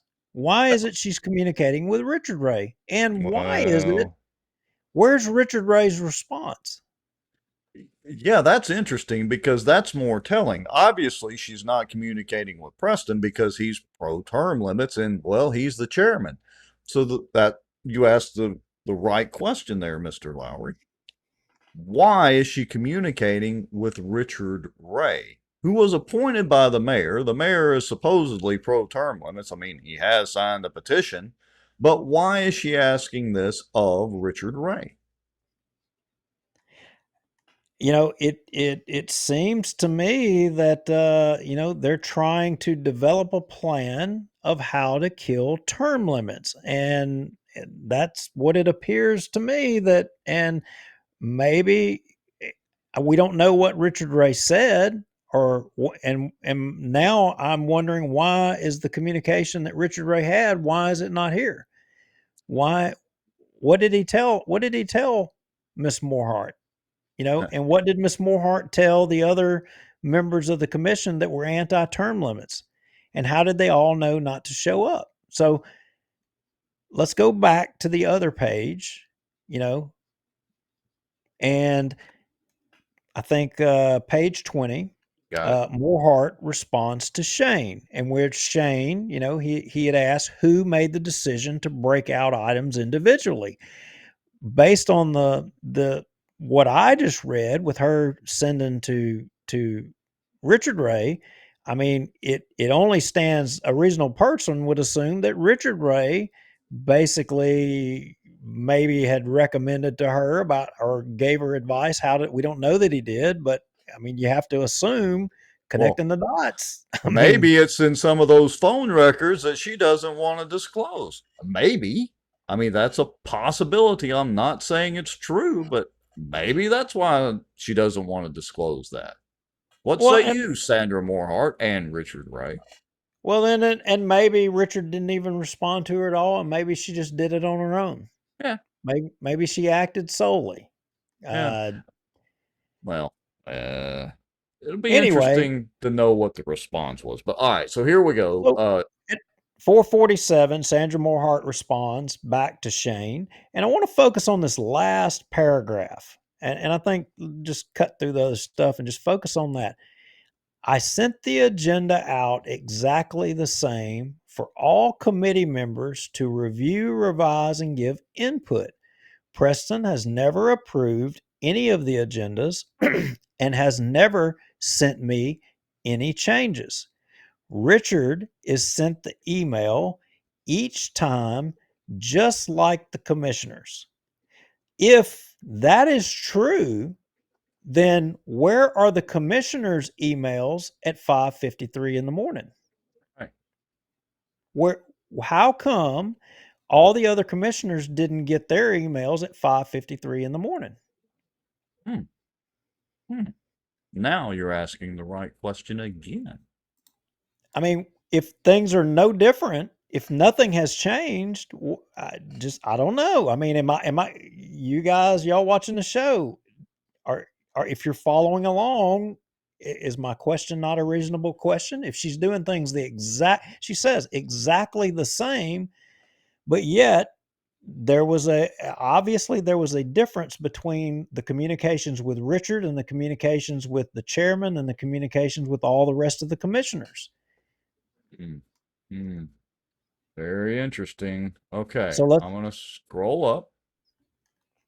So, and David Johnson at 447 responds, and you know, something about the agenda being sent out early, and Sandra responded, and and you scroll down just a little bit, and she sent the timelines out of when they had historically been sent and the time frames.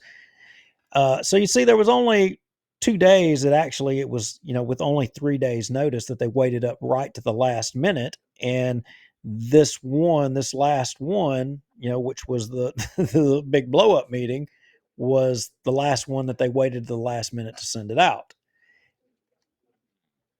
And I'd like to point out that David's response to that, David said, "We have never had an agenda sent out this early or with old business. What exactly is going on? Because this is insane." So it's not like it's just Preston making this up. Yeah, and David was kind of out of the loop. In fact, in some of the other emails, and I didn't make notes of it, but he was out with family situation at a hospital and all of that, and he was just trying to kind of catch up. And his take on it was that it was just this was not the normal order of business that they normally conduct and the way they do things. So, well, here's the way I see it. Government bureaucrats like the princess and appointed commission members like Sandra Morehart are just trying to thwart the will of the people and the access to information, totally counter to Louisiana's sunshine laws, public information laws. And they know that to try to get this, it's going to take time and money because it's going to end up in a lawsuit. And they can just operate on your tax dollars paying the law bills. And most people are not going to be able to do this financially, nor have the fortitude to follow up with it. And so, they're just getting in the way and running interference. well, and at the end of the day, what they want is they want to retain control. They want to retain the power. They don't want to let go. They don't want to be transparent, and they don't want you to even ask questions. They would love nothing more than for us to quit doing this show and quit talking about them and talking about the business that they do. So you should think about who aligns with which politicians, because clearly there is a delineation of your elected officials. Some of them y'all hold in high regard, and they buddy up with some politicians, and their whole goal is not transparency to all of you. They don't want you to know everything that's going on. They want you just simply to pat you on the head. They want you to show up on election day and vote for them, and that you think everything is peaches and cream, and shut up and don't ask no questions. But as you can see, you should be asking questions. I've got a question. Preston's resignation. Doesn't it seem strange that a bunch of those folks just suddenly decided not to show up at a meeting, and then all of a sudden, inexplicably, Preston resigns? Does that not strike anyone odd? That may be a little strange, Mr. Lowry, because Preston's obviously not afraid to go toe-to-toe with somebody. We saw in the soap opera meeting, he was going toe-to-toe with Richard Ray. I mean, they were just throwing liars back and forth at each other, and all of a sudden, he resigns? What the hell? I don't know. I mean, and if we're trying to hide records, we're trying to hide communications, it's almost as if we're trying to hide, uh, communications that maybe we were all working together with a plan. And if we had somebody giving direction, I don't know. I start asking myself questions about organization. And here's the question: who is Oz? Who is the Oz? And I'm saying that a little facetiously, but who is Oz in this scenario? Who is the man behind the curtain? I mean, almighty, powerful Oz. If all of y'all in the public think that it's okay for, government officials, and I'll say government officials because every one of the people that have decided that they weren't going to show up at any more commission meetings, who took an oath of office to try to do something, and now are going back on it because they didn't get their way, and the only way they'll continue to participate is if they get their way. I mean, what if all the Republicans just said, well, you know what, y'all, the president's not going with us, so we're just not going to come back anymore again. I mean, I know they do it all the time. They filibuster or what have you, but you know what? The sergeant of arms can go scurry them all up back up there legally. But in this case, our chairman inexplicably resigns. I wonder why. And they all just are not going to show up again. So now I will tell you. What were those terms that I used? Was it last week or whatever? Malfeasance, if I can talk this late at night. Oh, I've heard of that term. Extortion. I've heard of that term. I have. Conspiracy. Yeah. I mean, and what? All over term limits? Term limits because somebody's going to lose power? Somebody's not going to have control anymore?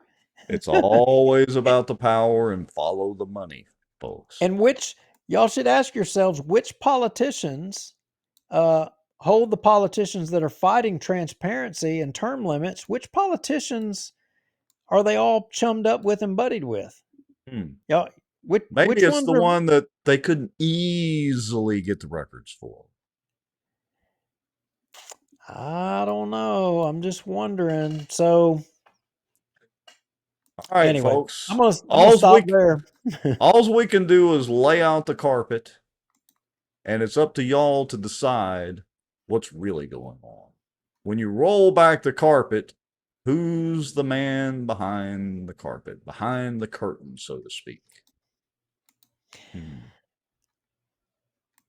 Yep. The term limits petition goes on. We anticipate a fight, and we're ready to fight. And like King David made a comment today in the council meeting. He's like, we're going to fight to the end. We expect no less. We intend to do the same. Yes, we do. A little more prepared this time. All right, Mr. Lowry. I think that's about it for this evening. Dang, we've been going on for 2.5 hours now and still have nearly 90 people watching. So we appreciate that and appreciate everybody. Let us know, light the comments up some more, even if you want to post something later or think of something at 5 o'clock in the morning along with Sandra Morehart. You want to post a comment, go right ahead, because we do read those and keep an eye on them, and other folks read them too. Look, y'all know the drill. If you want to help us out, go to bossierwatch.org or .com, same place. You can click on the donation link. If you want to donate some coffee money, buy a coffee mug while you're there. Or just like and share and comment. That just drives us up in the algorithm. And speaking of that, Rex, I did want to comment. We did get a donation. Judy and Billy Joe, thank you all for your support. I want to, there's some people stepping up in a lot of ways, and they support what we're doing. But in addition to that, they also, on their own, went out and started collecting term limit signatures. And fellow citizens that care about their community, they're paying attention, and they support what we're doing in addition to all of that. And awesome. we appreciate that.